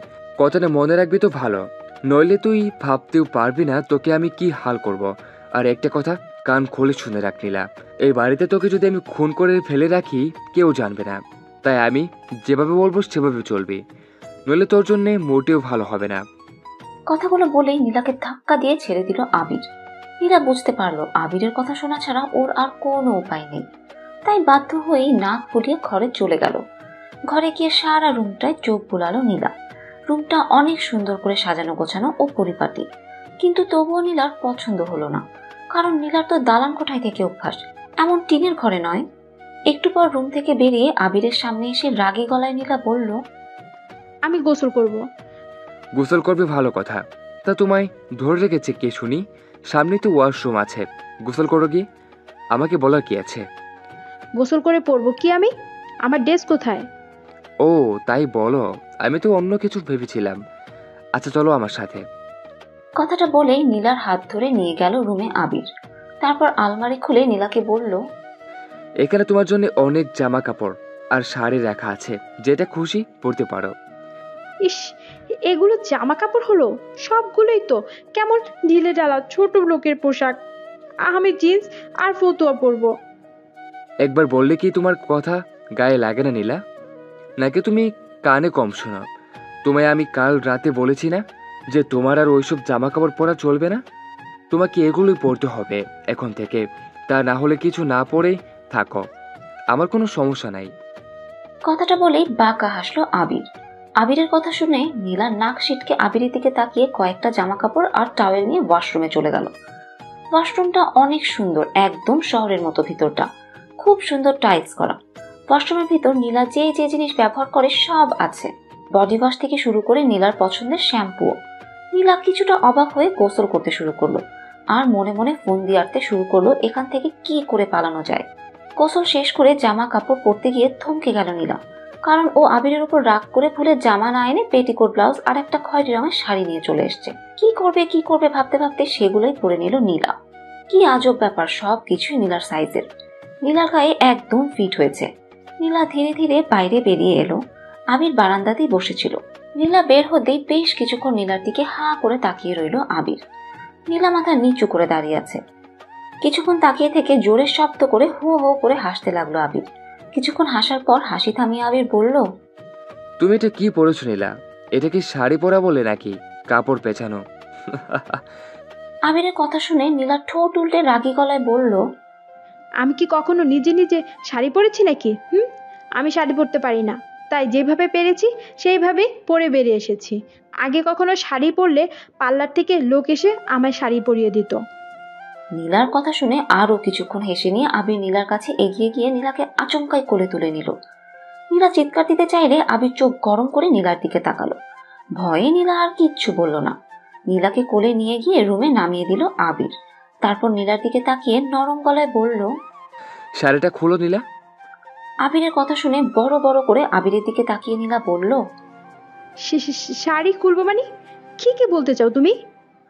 আরে বাবা, তুমি যা ভাবছো তা নয়। তুমি শাড়িটা পরতে পারোনি, তাই শাড়িটা খোলো, আমি ঠিক করে পরে দিচ্ছি তোমায়। তুমি শাড়ি পরাতে পারো? আমি সব পারি। এখন কথা না বলে শাড়িটা খোলো তো দেখি। আর ভয় নেই, আমি কিছু দেখবো না, আর দেখলেই বাকি, আমি তো তোমার একমাত্র বর। কথাটা আস্তে করে বলল আবির। আবিরের কথা শুনে নীলা ভ্রু কুঁচকে বলল, কিছু বললে? কই কিছু বলিনি তো। নীলা আর কথা না বাড়িয়ে টাওয়েল দিয়ে নিজেকে ঢেকে শাড়িটা খুলে দিল। আবির অনেক যত্ন সহকারে শাড়িটা পরিয়ে দিল নীলাকে। নীলা অবাক চোখে সারাক্ষণ তাকিয়ে রইল আবিরের দিকে। শাড়ি পরানো শেষ হলে গম্ভীর গলায় আবির বলল, অনেক বেলা হয়ে যাচ্ছে, নামাজটা পড়ে নাও, আমিও গোসল করে আসছি। কথাটা বলে আবির চলে যেতেই নীলা পুরো রুমে গেটের চাবি খুঁজতে শুরু করলো। আবির গোসল করছে আর অতীতের দিনের কথাগুলো ভাবছে। এদিকে নীলা পুরো রুমে তন্ন তন্ন করে চাবি খুঁজতে খুঁজতে হয়রান হয়ে গেল, কিন্তু চাবিটা রুমের কোথাও নেই। তখনই নীলার খেয়াল হলো আবির তো বাইরে ছিল, তাহলে চাবিটা হয়তো বাইরেই আছে। কথাটা মনে হতেই ছুটে বাইরে চলে এলো নীলা। বাইরে সব জায়গায় খুঁজতে খুঁজতে চাবিটা বারান্দার এক পাশে বেড়ার সাথে গোজা অবস্থায় পেল। নীলার মুখে ফুটে উঠল বিজয়ের হাসি। নীলা চাবিটা নিয়ে দ্রুত এগিয়ে গেল গেটের কাছে। যত তাড়াতাড়ি সম্ভব নীলাকে পালাতে হবে এখান থেকে। তারপর তালা খুলতে ব্যস্ত হয়ে পড়ল নীলা। চাবি হাতে কখন থেকে তালা খোলার চেষ্টা করেই যাচ্ছে নীলা, কিন্তু বজ্জাত তালাটা খুলতেই চাইছে না। এদিকে আবিরেরও ওয়াশরুম থেকে বের হয়ে আসার সময় হয়ে গেছে। অনেক চেষ্টার পর নীলা বুঝতে পারলো এই তালার চাবি এটা নয়। শেষে ক্লান্ত হয়ে বারান্দার চেয়ারে গিয়ে বসলো নীলা। এদিকে ক্ষুধায় অবস্থা খারাপ হয়ে যাচ্ছে ওর। ইস, কেন যে সকালে আবিরের উপর জেদ করে রুটিগুলো খেলো না, এটা ভেবেই যেন আরো বেশি ক্ষুধা লেগে যাচ্ছে নীলার। নীলা পেটে হাত দিয়ে ধরে মুখটাকে কুঁচকে বসে আছে। কি ব্যাপার প্রিয়তমা, তালা খুলতে না পেরে ক্ষুধা লেগে গিয়েছে বুঝি? আবিরের কথা শুনে চমকে উঠল নীলা। দেখলো আবির গোসল করে মাথা মুছতে মুছতে ওয়াশরুম থেকে বাইরে বেরিয়ে ওর দিকে বাঁকা হেসে তাকিয়ে আছে। আবির একটা লুঙ্গি পরেছে শুধু, গায়ে কোনো গেঞ্জি নেই। আবিরের উন্মুক্ত বুকের দিকে চোখ পড়তেই মাথা নিচু করে অন্যদিকে তাকালো নীলা। আবির নীলাকে পাশ কাটিয়ে রুমে চলে গেল। তারপর একটু পর বেরিয়ে এসে নীলার সামনে একটা প্যাকেট ধরে বলল, এই নিন ম্যাডাম, এই প্যাকেটে বিরিয়ানি আছে, খেয়ে আমার উদ্ধার করেন আর তাড়াতাড়ি নামাজটা পড়ে নেন। আবিরের হাতে বিরিয়ানির প্যাকেট দেখে খুশিতে আত্মহারা হয়ে গেল নীলা। নীলার এখন ইচ্ছে করছে লাফিয়ে উঠে আবিরকে কিস করতে, কিন্তু নীলা সেটা কখনোই করবে না। তাই আবিরের হাত থেকে বিরিয়ানির প্যাকেটটা ছো মেরে নিয়ে তাড়াতাড়ি প্যাকেট খুলে খেতে শুরু করলো। নীলার এভাবে খাওয়া দেখে মুচকি হাসলো আবির। তারপর রুমে গিয়ে সাদা রঙের একটা পাঞ্জাবি পরে নামাজে দাঁড়ালো। নামাজ শেষ করে নীলার জন্য অনেক দোয়া করলো আবির। নীলাকে যেন সঠিক পথে ফিরিয়ে আনতে পারে তার জন্য আল্লাহর নিকট সাহায্য প্রার্থনা করলো। মোনাজাত শেষে জায়নামাজ তুলে রেখে বাইরে এসে আবির দেখলো নীলা বিরিয়ানি খেয়ে শেষ করে চেয়ারের উপরে ঘুমিয়ে পড়েছে, আর নীলার আঁচলটা সরে গিয়ে নিচে পড়ে আছে। নীলার এভাবে ঘুম দেখে আবিরের আর ডাকতে ইচ্ছা করলো না। তাই নীলার আঁচলটা ঠিক করে দিয়ে নীলাকে চেয়ার থেকে কোলে নিয়ে রুমে নিয়ে বিছানায় শুইয়ে দিল। তারপর নিজে চলে গেল জানালার পাশে। জানালা দিয়ে খুব সুন্দর বাইরের প্রকৃতি দেখা যায়। অনেক বড় সবুজ শ্যামল কাঁচা ধানের মাঠ। মাঠের ওই প্রান্তেই রয়েছে আখ আর ভুট্টার বাগান। অনেক কৃষক কাজ করছে সেই মাঠে। অনেক দূরে দেখা যায় কিছু ছোট ছোট ঘরবাড়ি। এক কথায় যাকে বলে অপরূপ প্রাকৃতিক দৃশ্য। কিন্তু আবিরের মন এখন সেদিকে নেই।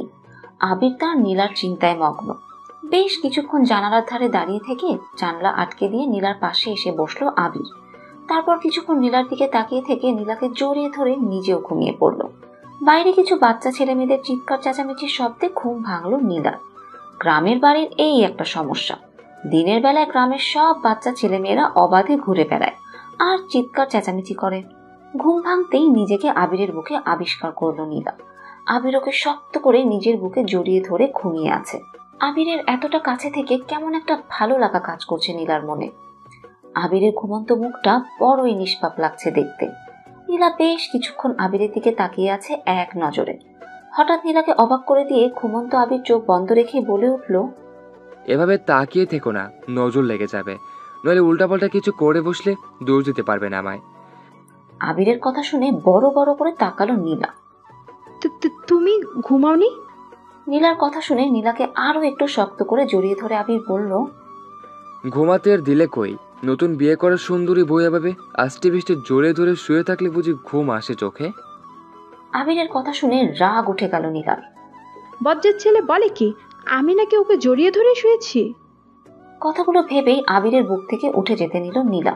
অমনি আবির নীলার আঁচল টেনে ধরে বলল, আসরের ওয়াক্ত আসার আরো একটু দেরি আছে, এখন জোরে নামাজটা পড়ে নাও জলদি, আমায় দ্বিতীয়বার যেন আর নামাজের কথা বলতে না হয়। কথাগুলো বলেই নীলার আঁচলটা ছেড়ে দিল আবির। নীলা কোনো কথা না বলে বাধ্য মেয়ের মতো গিয়ে অজু করে নামাজ পড়ে নিল, কারণ এছাড়া নীলার আর কোনো উপায় নেই। নীলার নামাজ পড়া শেষ হতেই আবির বলল, এখন চুলার পাড়ে গিয়ে আমার জন্য কিছু বানিয়ে আনো, খুব ক্ষুধা লেগেছে। আবিরের কথা শুনে সাপের মতো ফোঁস করে উঠল নীলা। হোয়াট? তোমার কি মাথা খারাপ হয়েছে আবির? আমি এই নীলা কিনা চুলায় রান্না করব? Impossible, just impossible. Oh hello, ইম্পসিবলকে কিভাবে পসিবল করতে হয় তাই আবির ভালো করে জানে। তুমি ভালোই ভালো যাবে কিনা আমি তোমায় আমার রাগের লুকটা দেখাবো। তুমি যাই করো না কেন আবির, আমার পক্ষে চুলায় রান্না করা সম্ভব নয়। আর শুধু চুলায় কেন, আমি কোনো কিছুতেই রান্না করতে পারবো না, জাস্ট ইম্পসিবল। নীলার কথা শুনে পাঞ্জাবির হাতা ফোল্ড করতে করতে আবির বলল, ওকে সুইটার, যেমন তোমার ইচ্ছে। কথাটা বলেই নীলার কাছে এসে নীলার কোমর জড়িয়ে ধরল আবির। তারপর নীলার কানের কাছে মুখ নিয়ে বলল, যেহেতু তুমি আমায় কিছু বানিয়ে দেবে না খাওয়ার জন্যে, সেহেতু আমি তোমাকেই খাবো, খুব ক্ষুধা লেগেছে তো। আবিরের কথা শুনে নীলা বড় বড় করে তাকিয়ে তোতলিয়ে বলল, আমায় খাবে মানে? তুমি কি রাক্ষস নাকি যে মানুষ খাবে? আমি মানুষ খাবো? তোমায় কে বললো নীলা? আমি তো আমার বউকে খাবো। আমার গোলমোল নাদুস নুদুস আদুরু বউটাকে। দেখো আবির, আমি কিন্তু চিৎকার করব। তুমি সত্যি একজন রাক্ষস হয়ে গেছো। সে তুমি আমায় যাই বলো সুইটহার্ট, আমি তো তোমায় আজকেই খাবো। তোমার গোলুমোলু গাল দুটো দেখেই কেমন ক্ষুধা বেড়ে যাচ্ছে আমার, মনে হয় খুব ইয়ামি লাগবে। আবিরের কথা শুনে এবার ভয়ে গলা শুকিয়ে গেল নীলা। তার উপর আবির কেমন করে তাকিয়ে নীলার গালের দিকে এগিয়ে আসছে, এটা দেখে নীলা একটা চিৎকার দিল। আমি রান্না করবো আবির, তুমি যা বলবে আমি তাই করব, প্লিজ আমায় খেও না। চোখ বন্ধ করে কথাগুলো বলল নীলা। আবির নীলার অবস্থা দেখে মুচকি হাসলো। তারপর নীলার গালে একটা চুমু এঁকে দিয়ে বলল, আর তাড়াতাড়ি আমায় কিছু একটা বানিয়ে দাও, খাবো, ভীষণ ক্ষুধা লেগেছে। বিরিয়ানি এনেছিলাম দুজন খাবো বলে, কিন্তু একটা রাক্ষসী একাই সব খেয়ে নিয়েছে। এই নিরীহ ছেলেটা কি খাবে একবারও ভাবিনি রাক্ষসীটা। গত 1 ঘন্টা যাবৎ ময়দা মাখার চেষ্টা করছে নীলা। নীলার সারা মুখে হাতে গলায় ময়দার ছড়াছড়ি। আবির পাশেই চুপ করে বসে থেকে মুখ টিপে হাসছে। 1 কিলো ময়দার মাঝে 1 জগ পানি ঢেলে দিয়ে ময়দাটাকে সাদা পানি বানিয়ে ফেলেছে নীলা। এখন কি করবে সেটা বুঝতে না পেরে মাথায় হাত দিয়ে বসে আছে নীলা। হঠাৎ কানে কারো হাসির শব্দ যেতে আবিরের দিকে অগ্নি দৃষ্টিতে তাকালো নীলা। নীলা তাকাতেই আবির আর নিজের হাসি আটকে রাখতে পারলো না। হাসতে হাসতে উঠোনে চলে গেল আবির। ও নীলা, তোমায় কি সুইট লাগছে দেখতে, একদম তেঁতুল গাছের পেতনির মতন। তোমাকে দেখে তো আমার হাসিই থামছে না। কি? তুমি আমায় কি বললে আবির? আমি তেঁতুল গাছের পেতনি? আমি তেঁতুল গাছের পেতনি হলে তুমি গাব গাছের ব্রহ্মদত্ত। তা তো দেখি বোঝা যাচ্ছে। কে কি? নিজেকে একবার আয়নায় দেখে আসো, তাহলেই বুঝবে। আবিরের কথা শুনে রাগে ফোঁস ফোঁস করতে করতে রুমে গিয়ে আয়নার সামনে দাঁড়ালো নীলা। নিজেকে দেখে যেন নিজেই চিনতে পারছে না ও।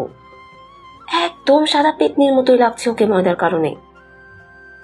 রাগে আগুন হয়ে শাড়ির আঁচলটা কোমরে গুজে বাইরে এলো নীলা। আবির এখনো হেসে চলছে আগের মতো করেই। নীলা এসে কোনো কথা না বলে ময়দা গুলে রাখা বাসনটা নিয়ে ডাইরেক্ট ছুঁড়ে মারলো আবিরের ওপর। আবিরের ময়দা মাখা পানি দিয়ে মাখামাখি হয়ে গেল সারা শরীর, সাথে করে আবিরের হাসিটাও থেমে গেল।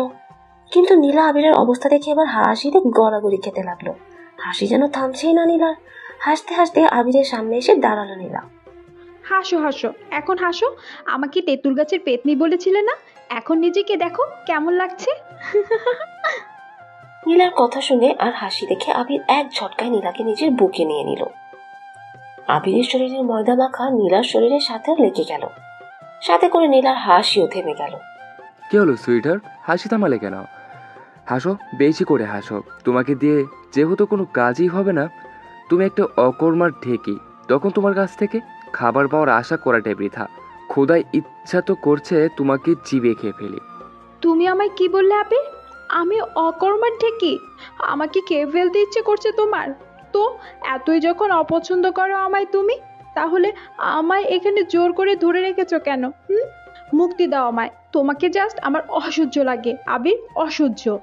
নীলার মুখে কথাগুলো শুনতেই নীলাকে ছেড়ে নীলার গালে সজোরে একটা থাপ্পড় মেরে দিল আবির। তারপর নীলার গাল শক্ত করে চেপে ধরে বলল, হ্যাঁ, ঠিক ভেবেছিস তুই নীলা। আমি তোকে অপছন্দ করি, ভালোবাসি না আমি তোকে। তোকে আমি শুধু ঘৃণা করি নীলা, ঘৃণা করি আমি তোকে। কিন্তু তবু তোকে আমি আটকে রেখেছি কেন জানিস? কারণ আমার জীবনের সুখগুলো যেভাবে কেড়ে নিয়েছিস তুই, ঠিক সেইভাবেই তোর জীবনটা বিষিয়ে তুলবো আমি। তুই আমার জীবনের সব কিছু কেড়ে নিয়েছিস, আমিও কেড়ে নিয়েছি তোর স্বাধীনতা। কথাগুলো বলেই নীলাকে হালকা ধাক্কা দিয়ে ছেড়ে দিয়ে হনহনিয়ে ওয়াশরুমে চলে গেল আবির। নীলা চুপ করে দাঁড়িয়ে আবিরের চলে যাওয়ার দিকে তাকিয়ে রইল। আমি তোমায় ভালোবাসি নীলা, খুব বেশি ভালোবাসি আমি তোমায়, কিন্তু একই সাথে আমি তোমাকে ঘৃণা করি। পৃথিবীতে আমার ঘৃণা ও ভালোবাসা দুটো একসাথে পাওয়ার যোগ্য যদি কেউ থেকে থাকে, সে তুমি নীলা, আর কেউ নয়। তুমি আমার কাছ থেকে আমার মাথার উপরে ছাদের মতন আমার বাবাকে কেড়ে নিয়েছ, আমাকে জেল খাটতে বাধ্য করেছ বিনা দোষে। পুরো কলেজের সামনে আমায় তুমি চোর বানিয়ে ছেড়েছ নীলা। তোমাকে তো আমি এত সহজে ছাড়বো না, তিলে তিলে কষ্ট দিয়ে মারবো তোমায়। তবে সেই কষ্টের মাঝেও মিশে থাকবে তোমার প্রতি আমার ভালোবাসা। তোমাকে আমি ভালো ও সঠিক পথে আনবই আনবো। ওয়াশরুমে শাওয়ারের নিচে দাঁড়িয়ে কথাগুলো ভাবছিল আবির, আর নীরবে চোখের জল ফেলছিল। একটু পর ওয়াশরুম থেকে বের হতেই নীলা আবিরকে এক নজর দেখার সাথে সাথে জোরে একটা চিৎকার দিয়ে নিজের মুখ থেকে অন্যদিকে ঘুরে দাঁড়ালো। আমি কিছু দেখিনি। এই মেয়ে এমন ষাঁড়ের মতন চিৎকার করছে কেন? আর কি দেখোনি তুমি? কেমন ছেলে মানুষ তুমি আবির? একটি মেয়ের সামনে শুধু টাওয়েল পরে বাইরে আসতে লজ্জা করে না তোমার? ছি ছি ছি, আমি কিচ্ছু দেখিনি। ও বাবা, তোমারও আবার লজ্জা আছে নীলা, যে তুমি লজ্জায় মুখ ডেকে অন্যদিকে ঘুরে দাঁড়িয়ে আছো? যে মেয়ে কিনা বান্ধবীদের সাথে বাজি ধরে একটি সাধারণ ছেলের সাথে প্রেমের নাটক করে তার জীবন নষ্ট করতে পারে, তারও আবার লজ্জা থাকে? সত্যি আমায় হাসলে তুমি। কথাগুলো কঠিন গলায় বলে নীলাকে পাশ কাটিয়ে চলে গেল আবির। আবিরের কথাগুলো কেন জানি নীলার গায়ে কাটার মতো বিচ্ছে। নীলা ভেবেছিল আবির ওর কাছে এসে বলবে, তুমি তো আমার বউ, আর বউয়ের সামনে এভাবে আসলে ক্ষতি কি? কিন্তু আবির তেমন কিছুই বলল না। হঠাৎ নীলা খেয়াল করলো ওর চোখ থেকে এক ফোঁটা পানি গড়িয়ে পড়লো নিচে। নীলা চোখের পানিটা তাড়াতাড়ি মুছে ফেললো। একটু পর আবির একটা ট্রাউজার আর একটা হাফাতা গেঞ্জি পরে আসলো নীলার সামনে।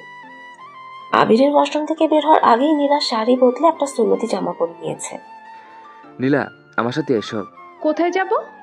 কোথায় আবার? রান্না করে যাবে। আজকে প্রথম, তাই আমি তোমায় রান্না করে দেখিয়ে দেব, আর তুমি শিখে নেবে। কাল থেকে কিন্তু তোমাকেই সব করতে হবে। আবিরের কথার কোনো উত্তর দিল না নীলা। আবিরের পিছু পিছু রান্নাঘরে চলে গেল। আবির একটা হাঁড়িতে পরিমাণ মতো চাউল নিয়ে 3টা ধোয়া দিল। তারপর আঙ্গুল দিয়ে পানি মেপে নীলাকে বুঝিয়ে দিল কি করে ভাতের পানি মেপে দিতে হয়। তারপর ভাতের হাঁড়িটা চুলায় দিয়ে পাশে থেকে পাতলা শুকনো লাকড়িগুলো নিয়ে চুলার মাঝে দিয়ে কয়েকটা শুকনো সোলার দিয়ে আগুন লাগিয়ে চুলা জ্বালিয়ে দিল, আর সবকিছু নীলাকে বুঝিয়ে দিল। নীলা মনোযোগ দিয়ে সবটা ভালো করে দেখে নিল। ভাত হয়ে এলো, চুলার আগুন নিভিয়ে দিল আবির। তারপর বলল, এরপর আর আগুন জ্বলতে দিলে ভাতটা পুড়ে যাবে, তাই আর আগুন জ্বলতে দিলাম না। একটু পর ভাত নামিয়ে তারপর তোমায় ডিম ভাজতে শেখাবো। আবিরের কথা শুনে নীলা মাথা নাড়িয়ে সায় দিল। তারপর ভাত হয়ে গেলে আবির ভাতের হাঁড়িটা নামিয়ে রেখে আরেকটা হাঁড়িতে কয়েকটা আলু সিদ্ধ দিল। তারপর চুলায় বড় একটা শুকনো কাঠের লাকড়ি ধরিয়ে দিয়ে নীলাকে নিয়ে গেল ডিম গুলতে। বটি দা এনে তাতে পেঁয়াজ আর কাঁচামরিচ কাটলো আবির। পেঁয়াজ কাটার সময় আবিরের চোখ থেকে পানি পড়তে লাগলো। নীলা আনমনে আবিরের চোখের পানি নিজের আঁচলে মুছে দিল। আবির সেদিকে খেয়াল না দিয়ে নীলাকে দেখিয়ে পরিমাণ মতো লবণ দিয়ে পেঁয়াজ আর মরিচটা হাতে দিয়ে ডলে নিল।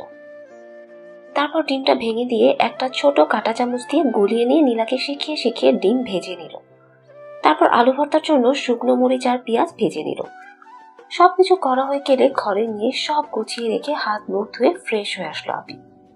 এটুকু সময়ের মাঝে নীলা একটা কথাও বলেনি আবিরের সাথে, শুধু চেয়ে চেয়ে আবিরের কাজগুলো দেখেছে। মাগরিবের আজান হলে দুজনে একসাথে নামাজ পড়ে নিল। নামাজ শেষে আবির বলল, নীলা, আমার পায়ের ভেতর খুব ব্যথা করছে, একটু টিপে দাও তো। বিছানায় শুয়ে পড়ে বলল আবির। ফ্লোরে বসে থেকে বেশ কিছুক্ষণ কান্না করার পর বাইরে বেরিয়ে আসে নীলা। তারপর আবিরকে সব জায়গায় খুঁজতে থাকে, কিন্তু আবির বাসায় কোথাও নেই। নীলা বুঝতে পারে হয়তো আবির রাগের কারণে গেট লাগিয়ে দিয়ে বাইরে চলে গেছে। তাই নীলা গিয়ে বারান্দায় রাখা চেয়ারের উপর বসে পড়ে। বেশ কিছুক্ষণ বারান্দায় বসে থাকার পর হঠাৎই মুষলধারায় বৃষ্টি শুরু হয়। নীলা বৃষ্টি দেখে নিজেকে সামনে রাখতে পারে না। উঠোনে নেমে ইচ্ছে মতো বৃষ্টিতে ভেজে নীলা। এভাবেই কেটে যায় প্রায় 2 ঘন্টা। এর মাঝে আবির চলে আসে বাড়িতে। গেট খুলে বাসার মধ্যে ঢুকতেই দেখতে পায় নিচে ভেজা শরীরে পড়ে আছে নীলা। নীলাকে নিচে পড়ে থাকতে দেখে ভয় পেয়ে যায় আবির। দৌড়ে নীলার কাছে গিয়ে নীলাকে ডাকতে শুরু করে। নীলা, এই নীলা, কি হয়েছে তোমার? তুমি এভাবে মাটিতে পড়ে আছো কেন? আবিরের কথার কোনো উত্তর দেয় না নীলা, বরং সেইভাবেই পড়ে থাকে নিচে। আবির আর দেরি না করে নীলাকে কোলে তুলে নেয়। তারপর দ্রুত ওয়াশরুমে নিয়ে যায়। নীলাকে কোলে নিয়ে আবির বুঝতে পারে নীলার প্রচুর ঠান্ডা লাগছে। নীলা ধর ধর করে কাঁপছে ঠান্ডায়। এখন যে করে হোক নীলার কাপড় পাল্টে দিতে হবে।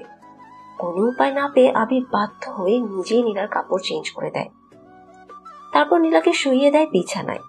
নীলাকে বিছানায় শুইয়ে দিয়ে আবির চলে যায় ডাক্তার ডেকে আনতে, কারণ এখন ডাক্তার না দেখালে নীলার অবস্থা আরো খারাপ হতে পারে। নীলা এমনিতেই ঠান্ডায় থর থর করে কাঁপছে। এদিকে প্রায় দুপুর করে বিকাল হয়ে গেছে। কিছুক্ষণের মাঝে ডাক্তার সুমনকে নিয়ে ফিরে আসে আবির। তারপর নীলাকে ডাক্তার সুমন দেখতে শুরু করে। বেশ কিছুক্ষণ চেক আপ করার পর ডাক্তার সুমন জানায় নীলার অবস্থা খুব খারাপ। ওর ঠান্ডায় অ্যালার্জি আছে। এভাবে বৃষ্টিতে ভেজা উচিত হয়নি একদম নীলার। ডাক্তার সুমনের কথা শুনে ভয় পেয়ে যায় আবির। আবির উত্তেজিত কণ্ঠে সুমনকে বলে, সুমন, যে করে হোক তুমি আমার নীলাকে সুস্থ করে দাও। ওর যেন কোনো কিছু না হয়। ওর কিছু হলে আমি বাঁচতে পারবো না সুমন। তুমি ওকে সুস্থ করে দাও, যত টাকা লাগে যা করতে হয় করো, কিন্তু আমার নীলাকে তুমি সুস্থ করে দাও। আবিরকে আমার উত্তেজিত হতে দেখে ডাক্তার সুমন বলে, তুমি এত উত্তেজিত হয়ে না আবির। আমি ওকে সুস্থ হয়ে ওঠার জন্য ইঞ্জেকশন দিয়ে দিয়েছি, কিন্তু ওর এখন তোমাকে দরকার। ডাক্তার সুমনের কথা শুনে অবাক হয়ে আবির বলল, আমাকে দরকার মানে? তুমি কি বলতে চাইছো সুমন? আমি তো তোমার কথা কিছুই বুঝতে পারছি না। এখন আমি ওকে কি করে ভালো করতে পারি? তুমি ডাক্তার, তুমি তো ওকে ভালো করতে পারো, আমি তো ডাক্তার নই সুমন। আবিরের কথা শুনে সুমন মুচকি হেসে বলল, তুমি যেটা করতে পারবে সেটা এখন ওর সব চাইতে বেশি দরকার আবির। তুমি ওর স্বামী, এখন ওর স্বামীকে দরকার। তোমার শরীরের উষ্ণতা দরকার তোমার স্ত্রীর, কারণ ওর শরীর প্রচণ্ড ঠান্ডা। তোমার শরীর উষ্ণতা এখন ওর জন্য প্রয়োজন। তুমি হয়তো বুঝতে পেরেছ আমি কি বলতে চাচ্ছি। ডাক্তার সুমনের কথার উত্তরে আবির কি বলবে কিছুই বুঝতে পারছে না। আবির মনে মনে চিন্তা করছে, এখন কি করবে ও? কিভাবে নীলার সাথে নীলার অনুমতি ছাড়া এরকমটা করবে আবির? কিন্তু নীলাকে ভালো করতে হলে আর কোনো উপায়ও নেই। ডাক্তার সুমন নিজের জিনিসপত্র গুছিয়ে নিয়ে চলে গেল। আবির চিন্তায় পড়ে গেল, এখনো কি করবে? নীলার পাশে বসে আছে আবির, মাথায় তার হাজারো চিন্তা। কি করে কি করবে কিছুই বুঝতে পারছে না আবির। এদিকে নীলা ঠান্ডায় থর থর করে কেঁপে চলেছে কখন থেকে। শেষে কোনো উপায় না দেখে আবির বাধ্য হয়ে নীলার পাশে গিয়ে নীলাকে জড়িয়ে ধরে শুয়ে পড়ল। নীলাও আবিরকে কাছে টেনে নিল আর জ্বরের ঘরে আবল তাবল বকতে বকতে আবিরকে চুমু খেতে লাগলো আর ফিজিক্যাল সম্পর্কে জড়িয়ে পড়লো। আবির এটাও বুঝতে পারলো যে নীলা এখন যা করছে জ্বরের ঘরে করছে। সুস্থ হলে কিছুই মনে থাকবে না নীলার। আবির যা করছে নীলাকে সুস্থ করার জন্য করছে। রাত 10টা। এখন নীলার জ্বর অনেকটাই কমে গেছে, গায়ে জ্বর নাই বললেই চলে। ধীরে ধীরে নীলার হুঁশ ফিরল। নীলা নিজের দিকে তাকিয়ে দেখে অবাক হয়ে গেল, তার শরীরে কাপড় ঠিক নেই। পাশে শুয়ে আছে আবির। আবিরকে দেখা মাত্রই নীলার মাথায় যেন রক্ত চড়ে গেল। আবিরকে এক ধাক্কা দিয়ে নিচে ফেলে দিয়ে চাদর দিয়ে নিজেকে জড়িয়ে নিল নীলা। তারপর রাগী গলায় আবিরের দিকে তাকিয়ে বলল, ছি আবির ছি, শেষ পর্যন্ত তুমি নিজের পুরুষত্ব রূপটা দেখিয়ে দিলে। এভাবে আমার সাথে এমন আচরণ করতে পারলে তুমি আবির? আমি কখনো ভাবতে পারিনি তুমি এতটা নিচু মনে। তুমি কিভাবে পারলে আবির আমার অজান্তে আমার সব কিছু কেড়ে নিতে? আমাকে শেষ করে দিলে তুমি। আমি তোমাকে কোনো দিনও ক্ষমা করতে পারবো না আবির, কোনো দিনও না। তুমি খুব খারাপ একটা ছেলে, খুব খারাপ তুমি। আমার অসুস্থতার সুযোগ তুমি এভাবে কাজে লাগালে, আমি কখনো ভাবতেও পারিনি। তুমি আমাকে বলেছিলে না আমি তোমার জীবন নষ্ট করেছি, আজ আমি বলছি তুমি আমার জীবন নষ্ট করেছো আবির। তুমি তুমি বেরিয়ে যাও আমার সামনে থেকে, আমি তোমার মুখটা আর দেখতে চাই না। এক নিঃশ্বাসে কথাগুলো বলে থামলো নীলা। কথাগুলো বলার সময় নীলার চোখ থেকে অঝরে পানি গড়িয়ে পড়তে লাগলো। আমি নিচ থেকে উঠে দাঁড়িয়ে নীলার কাছে এসে বলল, প্লিজ আমার কথাটা শোনো নীলা, তুমি আমাকে ভুল বুঝছো। আমি যেটা করেছি তোমার ভালোর জন্য করেছি। প্লিজ নীলা, একবার আমার কথাটা শোনো। শান্ত হও তুমি, এভাবে রাগারাগি করো না, তোমার শরীর অনেক খারাপ। শরীর খারাপ বলেই তো এই সুযোগটা তুমি কাজে লাগিয়েছো আবির। আমি তোমার কোনো কথাই শুনতে চাই না, আমি তোমাকে ঘৃণা করি। তুমি চলে যাও আমার সামনে থেকে। I just hate you Abir, I just hate you. Abir বুঝতে পারলো এখন নীলাকে কোনো কথা বলে লাভ হবে না, কারণ নীলা এখন প্রচন্ড পরিমাণে রেগে আছে আর ওর শরীরও খুব খারাপ, যে কারণে আর কোনো কিছু না বলে সেখান থেকে চুপচাপ ওয়াশরুমে চলে গেল আবির। আর নীলা সেখানেই খাটের উপর বসে কান্না করতে লাগলো অঝোর ধারায়। পরের দিন সকালে নীলা চুপচাপ বসে আছে জানালার ধারে। আবির নিজ হাতে রান্না করে নিয়ে এসে নীলাকে ডেকে বলল, নীলা, আমার সাথে এসো, কিছু খাবে। কালকে থেকে তুমি কিচ্ছু খাওনি, তোমার শরীর অনেক অসুস্থ, দয়া করে খাবারটা খেয়ে নাও। না খেয়ে থাকলে তুমি আরও বেশি অসুস্থ হয়ে পড়বে। আমি সুস্থ থাকি বা অসুস্থ থাকি, আমি মরে গেল তোমার কি? চলে যাও তুমি আমার চোখের সামনে থেকে। আমার তোমাকে জাস্ট অসহ্য লাগছে আবির, আমায় প্লিজ মুক্তি দাও। তোমাকে আর ভালো লাগছে না আমার। তুমি আমার জীবনটা শেষ করে দিয়েছো, আমার সব কিছু শেষ করে দিয়েছো তুমি। কাল তুমি আমার সাথে আমার অনুমতি ছাড়া তুমি কি করে করতে পারলে এমনটা আবির? নীলার কথা শুনে এবার রাগ উঠে গেল আবিরের। আবির নীলার চুলের মুঠি ধরে বলল, এই মেয়ে, আমি কি করেছি? কেন তো রাগ করছিস তুই আমার সাথে? আমি যেটা করেছি তোর ভালোর জন্য করেছি, সেটা তোর না জানলেও চলবে। এখন ভালো মানুষের মতো আমার সাথে এসে খাবারটা খেয়ে নে, নইলে আমার খারাপ রূপটা দেখতে হবে তোকে। ভালোভাবে কথা বলছি তো গায়ে লাগছে না, তাই না? আর আমি কাল যেটা করেছি সেটা তোর সাথে অনেক আগেই করার দরকার ছিল আমার। তোর মতো মেয়েকে ছাড় দিয়ে ভুল করেছি আমি তোর স্বামী। মনে রাখবি, আমি কোনো ভিন পুরুষ নয় যে তুই আমাকে গালাগালি দিবি। ভালো চাস তো ভালোভাবে আমার সাথে আয়, খাবারটা খেয়ে নে। আবিরের রাগ দেখে এবার ভয় পেয়ে গেল নীলা। ভালোই ভালোই আবিরের সাথে গিয়ে খাবারটা খেয়ে নিল। আবির নীলার অবস্থা দেখে মুচকি হাসলো মনে মনে। তারপর নীলার খাওয়া শেষ হলে বাসন কোসন পরিষ্কার করে ফেললো আবির। পেরিয়ে গেছে 2টি মাস। এই 2 মাসে নীলা অনেকটাই বদলে গেছে। এখন আবিরের সব কথা মেনে চলে। আবিরে কোনো কিছুই বলতে হয় না নীলাকে। 5 ওয়াক্ত নামাজ পড়ে, বাসার সব কাজকর্ম নিজে থেকেই করে।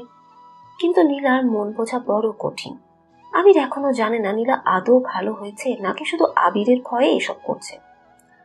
2 মাস আগে সেদিনের পর আর কোনো ফিজিক্যাল সম্পর্ক গড়ে ওঠেনি ওদের মাঝে। ওরা সব সময় আলাদা বিছানায় আলাদা ভাবেই থাকে। আবির ইচ্ছা করে আর কখনোই নীলার কাছে যায়নি। নীলাও আবিরকে কখনো কাছে ডাকেনি। দুজন একই বাড়িতে থেকেও যেন আলাদা দুটি মানুষ ওরা। নীলা চুলার পাড়ে বসে থেকে সকালে নাস্তা বানাচ্ছে, আর আবির বারান্দায় বসে বসে খবরের কাগজ পড়ছে। আবিরের হঠাৎ কি যেন হলো। আমি নীলার দিকে তাকিয়ে মুচকি হেসে বলল, নীলা, তুমি কি তোমার বাবার বাসায় যেতে চাও? যদি চাও তো বলো, আজ বিকালে তোমায় নিয়ে শ্বশুর বাড়িতে ঘুরতে যাব। সেই যে বিয়ের পর চলে আসলাম, আর তোমাকে নিয়ে শ্বশুর বাড়ি যাওয়া হলো না। না জানি আমার শ্বশুর মশাই কত রেগে আছেন তার জামাইয়ের ওপর। আবিরের কথা শুনে খুশিতে লাফিয়ে উঠল নীলা। তারপর দৌড়ে চুলার পাড় থেকে আবিরের সামনে এসে বলল, তুমি সত্যি বলছো আবির? সত্যি আমাকে নিয়ে যাবে বাবার কাছে? ইস, কতদিন হলো বাবার বাসায় যাইনি। প্লিজ দুষ্টুমি করো না, আমাকে নিয়ে চলো প্লিজ। আমি বাবার কাছে যেতে চাই, আমাকে নিয়ে চলো। আমার এখানে দম বন্ধ হয়ে আসছে আবির। সে কবে থেকে একটানা এখানে পড়ে আছি, আমার ভালো লাগে না। আমাকে নিয়ে চলো, আমাকে নিয়ে চলো। আমি দম বন্ধ হয়ে কখন মারা যাব হয়তো, আর এখানে থাকলে। নীলার কথা শুনে মুচকি হেসে আবির বলল, আচ্ছা ঠিক আছে, তুমি বিকেলবেলা রেডি হয়ে থেকো, আমি তোমাকে নিয়ে যাব নীলা। আবিরের কথা শুনে নাচতে নাচতে চলে গেল নীলা। ওর যেন খুশিতে আর সইছেই না কোনো কিছু। নীলা চলে গেলে আবির মনে মনে বলল, আমি চাই না তোমাকে আর আটকে রাখতে। আমি দেখতে চাই তুমি কি আদৌ ভালো হয়েছ, নাকি এগুলো সবই তোমার নাটক আমার ভয়ে। আমি তোমাকে তোমার বাবার বাড়ি নিয়ে পরীক্ষা করতে চাই। তুমি যদি ভালো হয়ে থাকো তাহলে তো ভালো, আর যদি ভালো না হয়ে থাকো তাহলে আমি তোমার জীবন থেকে সারা জীবনের জন্য হারিয়ে যাব নীলা। আর কোনোদিনও তোমার সামনে আসবো না। তুমি তোমার মতো করে বাঁচো, আমি আমার মতো। তবে মনে রেখো, সারা জীবন আমি শুধু তোমারই থাকবো নীলা। আমি তোমায় প্রচণ্ড ভালোবাসি, খুব খুব ভালোবাসি তোমায় আমি নীলা। তা হয়তো আর বলা হবে না কখনো। কথাগুলো ভেবেই একটা দীর্ঘশ্বাস ছাড়লো আবির। বিকেলে রেডি হয়ে নীলাকে নিয়ে বেরিয়ে পড়লো আবির। উদ্দেশ্য নীলাদের বাড়ি। বাসা থেকে বেরোতেই যেন নিজেকে টানা মেলা মুক্ত পাখি ভাবতে লাগলো নীলা। কোনো দিকে কোনো খেয়াল নেই নীলা। নীলা এখন একটাই চিন্তায় আছে, কখন নিজের বাসায় গিয়ে পৌঁছাবে ও। এদিকে আবির মন খারাপ করে বসে আছে গাড়ির মধ্যে। আবিরের মনটা আজকে ভীষণ খারাপ। ওর মনে হচ্ছে যেন নিজের কলিজাটা ছিঁড়ে যাচ্ছে কষ্টে। ও সব সময় একটা টেনশনে পড়ে যাচ্ছে। নীলা কি আদৌ ওর কাছে আবার ফিরে আসবে, নাকি এভাবে সারা জীবনের মতো বিচ্ছেদ ঘটবে আজকে ওদের মাঝে। আবির কদিনে যেন আরো বেশি ভালোবেসে ফেলেছে নীলাকে। বেশ কিছুক্ষণ পর নীলার বাসার সামনে এসে ওদের সিএনজি থামলো। থামার সাথে সাথে নীলা সিএনজি থেকে নেমে দৌড়ে বাসার মধ্যে ঢুকে গেল। আবির যে ওর সাথে আছে সেদিকে যেন ওর কোনো খেয়ালই নেই। নীলা চলে গেলে আবির সিএনজির ভাড়া মিটিয়ে ধীরে ধীরে পা বাড়ানো নীলার বাড়ির দিকে। আবির নীলার বাসার গেট দিয়ে ভিতরে ঢুকতেই বাধা হয়ে দাঁড়ালো নীলা। তারপর বলতে লাগলো, কোথায় যাচ্ছিস তুই আবির? আমার বাসায় প্রবেশ করার সাহস কি করে তোর? নীলার কথা শুনে অবাক চোখে নীলার দিকে তাকালো আবির। নীলা সেদিকে গুরুত্ব না দিয়ে আবার বলতে শুরু করলো, কি ভেবেছিলি তুই? এতই সহজে আমি তোকে মেনে নিব? কখনোই না আবির। এই 3টা মাস ধরে আমাকে যে পরিমাণ কষ্ট দিয়েছিস, ঠিক একই পরিমাণ কষ্ট দিয়ে তিলে তিলে শেষ করব আমি তোকে। আমি জীবনে নিজের হাত দিয়ে পানি ঢেলে ধুয়ে কখনো ভাত খাইনি, আর সেই আমাকে দিয়ে তুই রান্না করিয়েছিস, কাপড় কাচিয়েছিস, বাসার সব কাজ করিয়েছিস তুই আমাকে দিয়ে। এই সব কিছুর হিসাব তো আমি তোর কাছ থেকে নেব আবির। তুই রেডি থাক, তোর জীবন আমি শেষ করতে নেমে পড়বো এখন। তোর সাহস কি করে হয় আমার সাথে এমন ব্যবহার করার? এতদিন তোর হাতের মার খাবার ভয়ে আমি কিচ্ছু বলিনি, কিন্তু এখন আমি মুক্ত। আমাকে আর কিছু বলার মতো তোর কোনো উপায় নেই। তুই ভালো চাস এখান থেকে চলে যা, আর যদি চলে না যাস তাহলে তুই ভাবতেও পারবি না তোর সাথে কি হবে। তোর কত বড় ক্ষতি করে দিব আমি তোকে খুন করে ফেলবো আবির। নীলার কথা শুনে যেন একটুও অবাক হলো না আবির। নীলার দিকে এক দৃষ্টিতে কিছুক্ষণ তাকিয়ে থেকে নীলার কাছে এগিয়ে গিয়ে নীলার দু গালে হাত রেখে কপালে একটা চুমু এঁকে দিয়ে আস্তে করে বলল, ভালো থেকো নীলা। কথাটা বলেই আবির উল্টো পথে হাঁটা দিল। তারপর সোজা গেট দিয়ে বেরিয়ে কোনো দিকে যেন চলে গেল আবির। নীলা সেখানে দাঁড়িয়ে রইল থ মেরে, যেন কোনো কিছুই ঢুকছে না নীলার মাথায় এখন। তবে মনে মনে খুশিও হলো আবির ওকে মুক্তি দিয়ে চলে গেছে ভেবে। তারপর আর এক মুহূর্ত দেরি না করে নীলা বাসার মধ্যে ঢুকে গেল। বাসার ভিতরে ঢুকতেই নীলা দেখতে পেল ওর ড্যাডি কি যেন দেখছি খুব মনোযোগ দিয়ে সোফায় বসে। নীলা ড্যাডি বলে চিৎকার দিয়ে দৌড়ে গিয়ে ওর ড্যাডিকে জড়িয়ে ধরল। তারপর চিৎকার করে কান্না করে বলল, কেমন আছো তুমি ড্যাডি?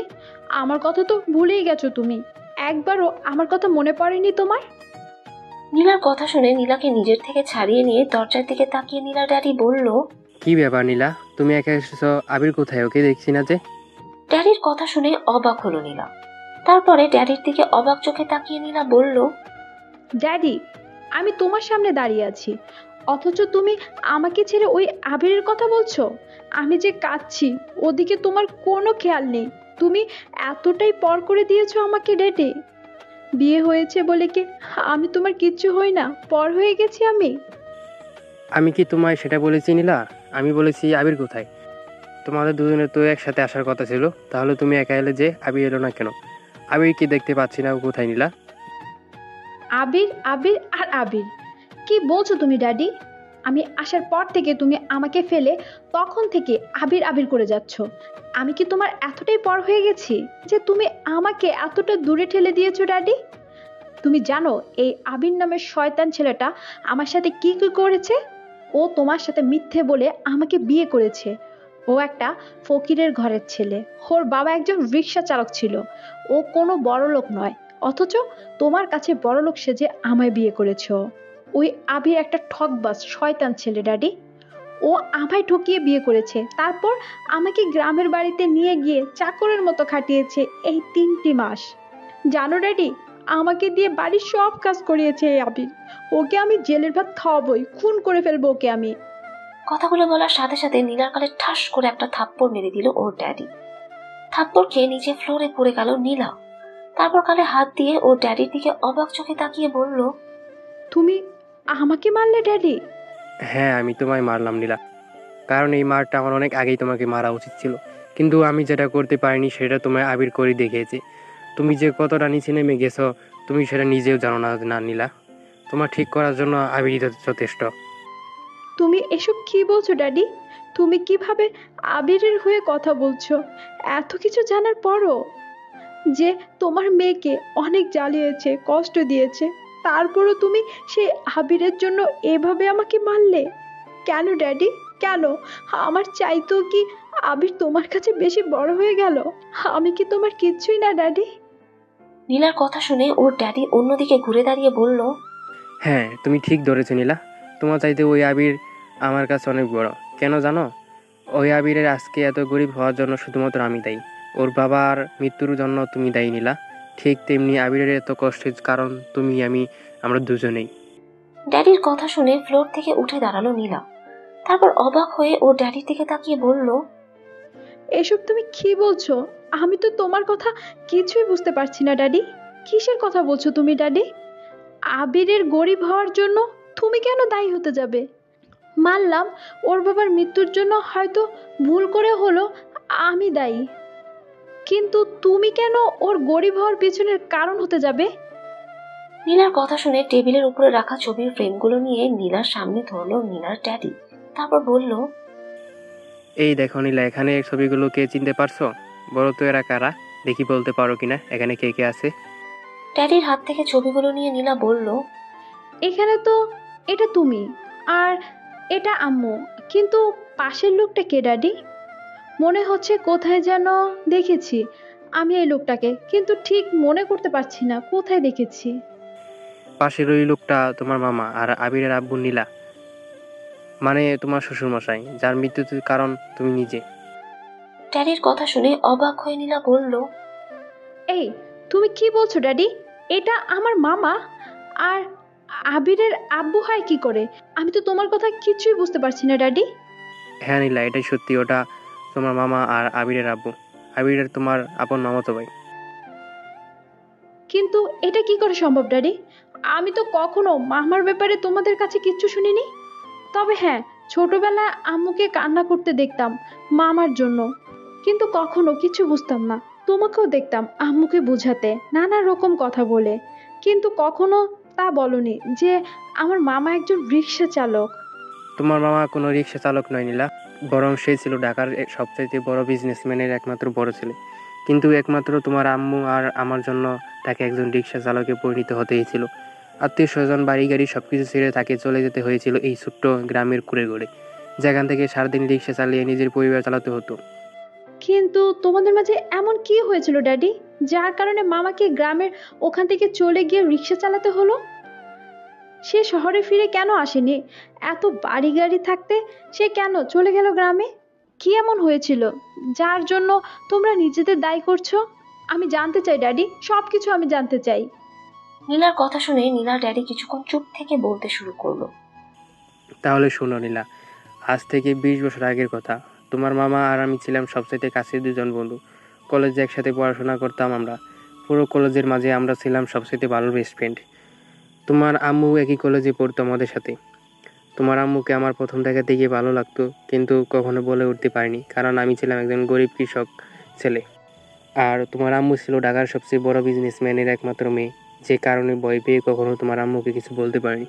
কিন্তু তোমার আম্মু মনে মনে ভালোবাসতো আমাকে, এটা একমাত্র তোমার মামা জানতে পারে। তোমার মামা এতটা ভালো ছিল যে কখনো ধনী বলে গরিবদের অবহেলা করতো না, বরং ও গরিবদের খুব ভালোবাসতো। তাই আমাদের ভালোবাসার কথাটা জানতে পেরে তোমার মামা সিদ্ধান্ত নেয় তোমার আম্মুকে আমার সাথে বিয়ে দিয়ে দিবে। কিন্তু এখানে বাদশাদে তোমার নানা, সে আমার আর তোমার আম্মুর সম্পর্কের কথা জানতে পেরে ডাইরেক্ট বলে দেয় কোনো কৃষকের ছেলের সাথে সে তার একমাত্র মেয়েকে বিয়ে দিবে না। তবুও যদি তার মেয়ে আমায় বিয়ে করতে চায়, তাহলে সে তার মেয়েকে ত্যায্য করবে। তখন তোমার মামা আমাদের ভালোর জন্য নিজের সম্পত্তি তোমার আম্মুর নামে হস্তান্তর করে দেয়, যেটা আমরা কেউই জানতাম না।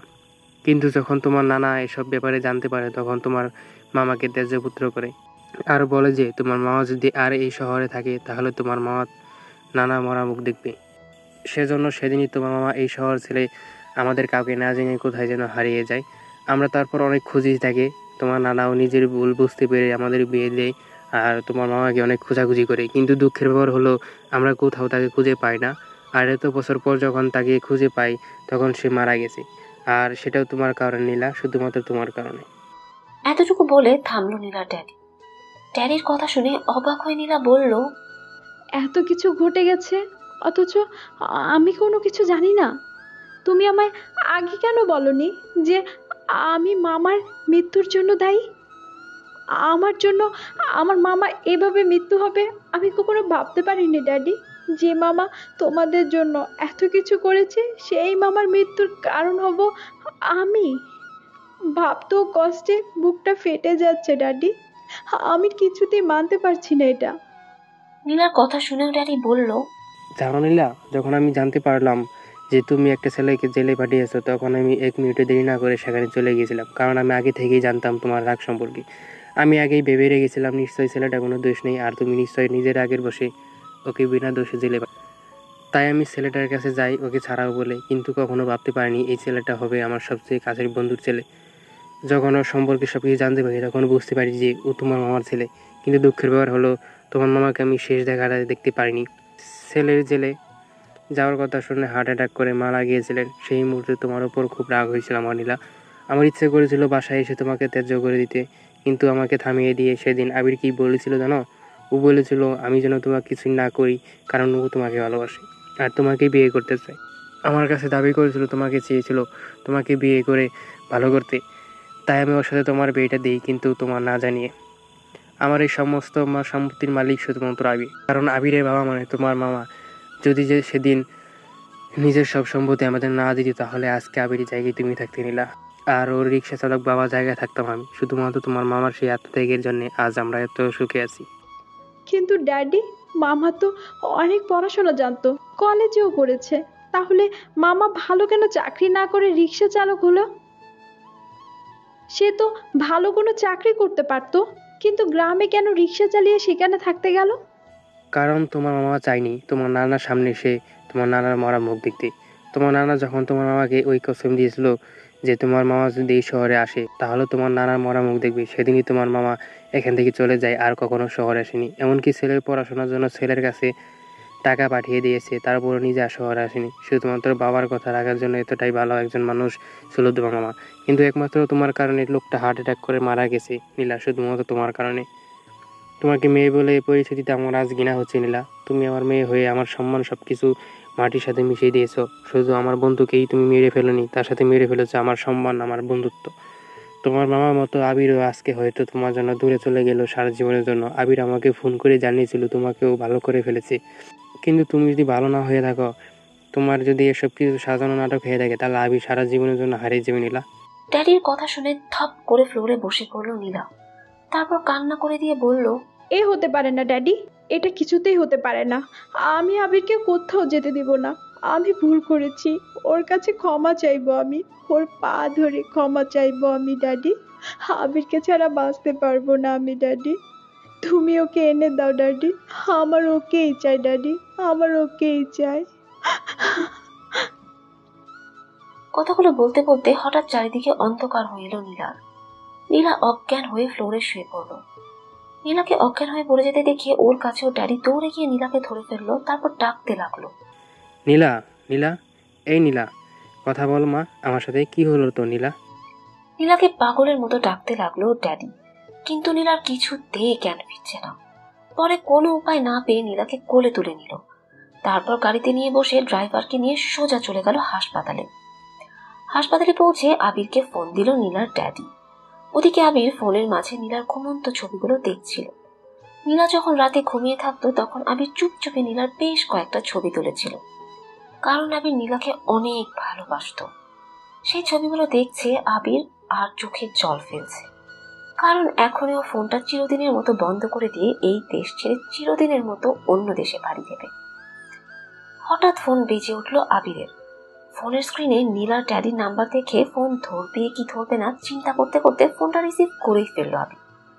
সাথে সাথে ওপাশ থেকে নীলার ড্যাডি বলল, আবির, তুমি কোথায় আছো? জলদি হাসপাতালে চলে আসো। আমার নীলার অবস্থা খুব খারাপ, ও তোমার ব্যাপারে সব কিছু জানতে পেরে অজ্ঞান হয়ে গেছে। আমি ওকে হাসপাতালে নিয়ে এসেছি ডাক্তার দেখাতে। তুমি তাড়াতাড়ি চলে এসো, নীলা তোমার জন্য পাগলামি করছে। নীলার ড্যাডির কথা শুনে এক মুহূর্ত দেরি না করে আবির ছুটল হাসপাতালের উদ্দেশ্যে। খুব দ্রুত হাসপাতালে পৌঁছে গেল আবির। তারপর দৌড়ে চলে গেল নীলার কেবিনের সামনে। আবির পৌঁছাতেই নীলার কেবিন থেকে ডাক্তার বেরিয়ে আসলো। তারপর নীলার ড্যাডিকে উদ্দেশ্য করে হাসি মুখে বলল, কংগ্রাচুলেশন মিস্টার খান, একটা সুখবর আছে। আপনার মেয়ে মা হতে চলেছে, আর আপনি নানা ভাই হতে চলেছেন। তাড়াতাড়ি মিষ্টি খাওয়ান মিস্টার খান। ডাক্তারের কথা শুনে থমকে দাঁড়ালো আবির, যেন মুহূর্তের মাঝে ওর সব কিছু থেমে গেল সেখানে।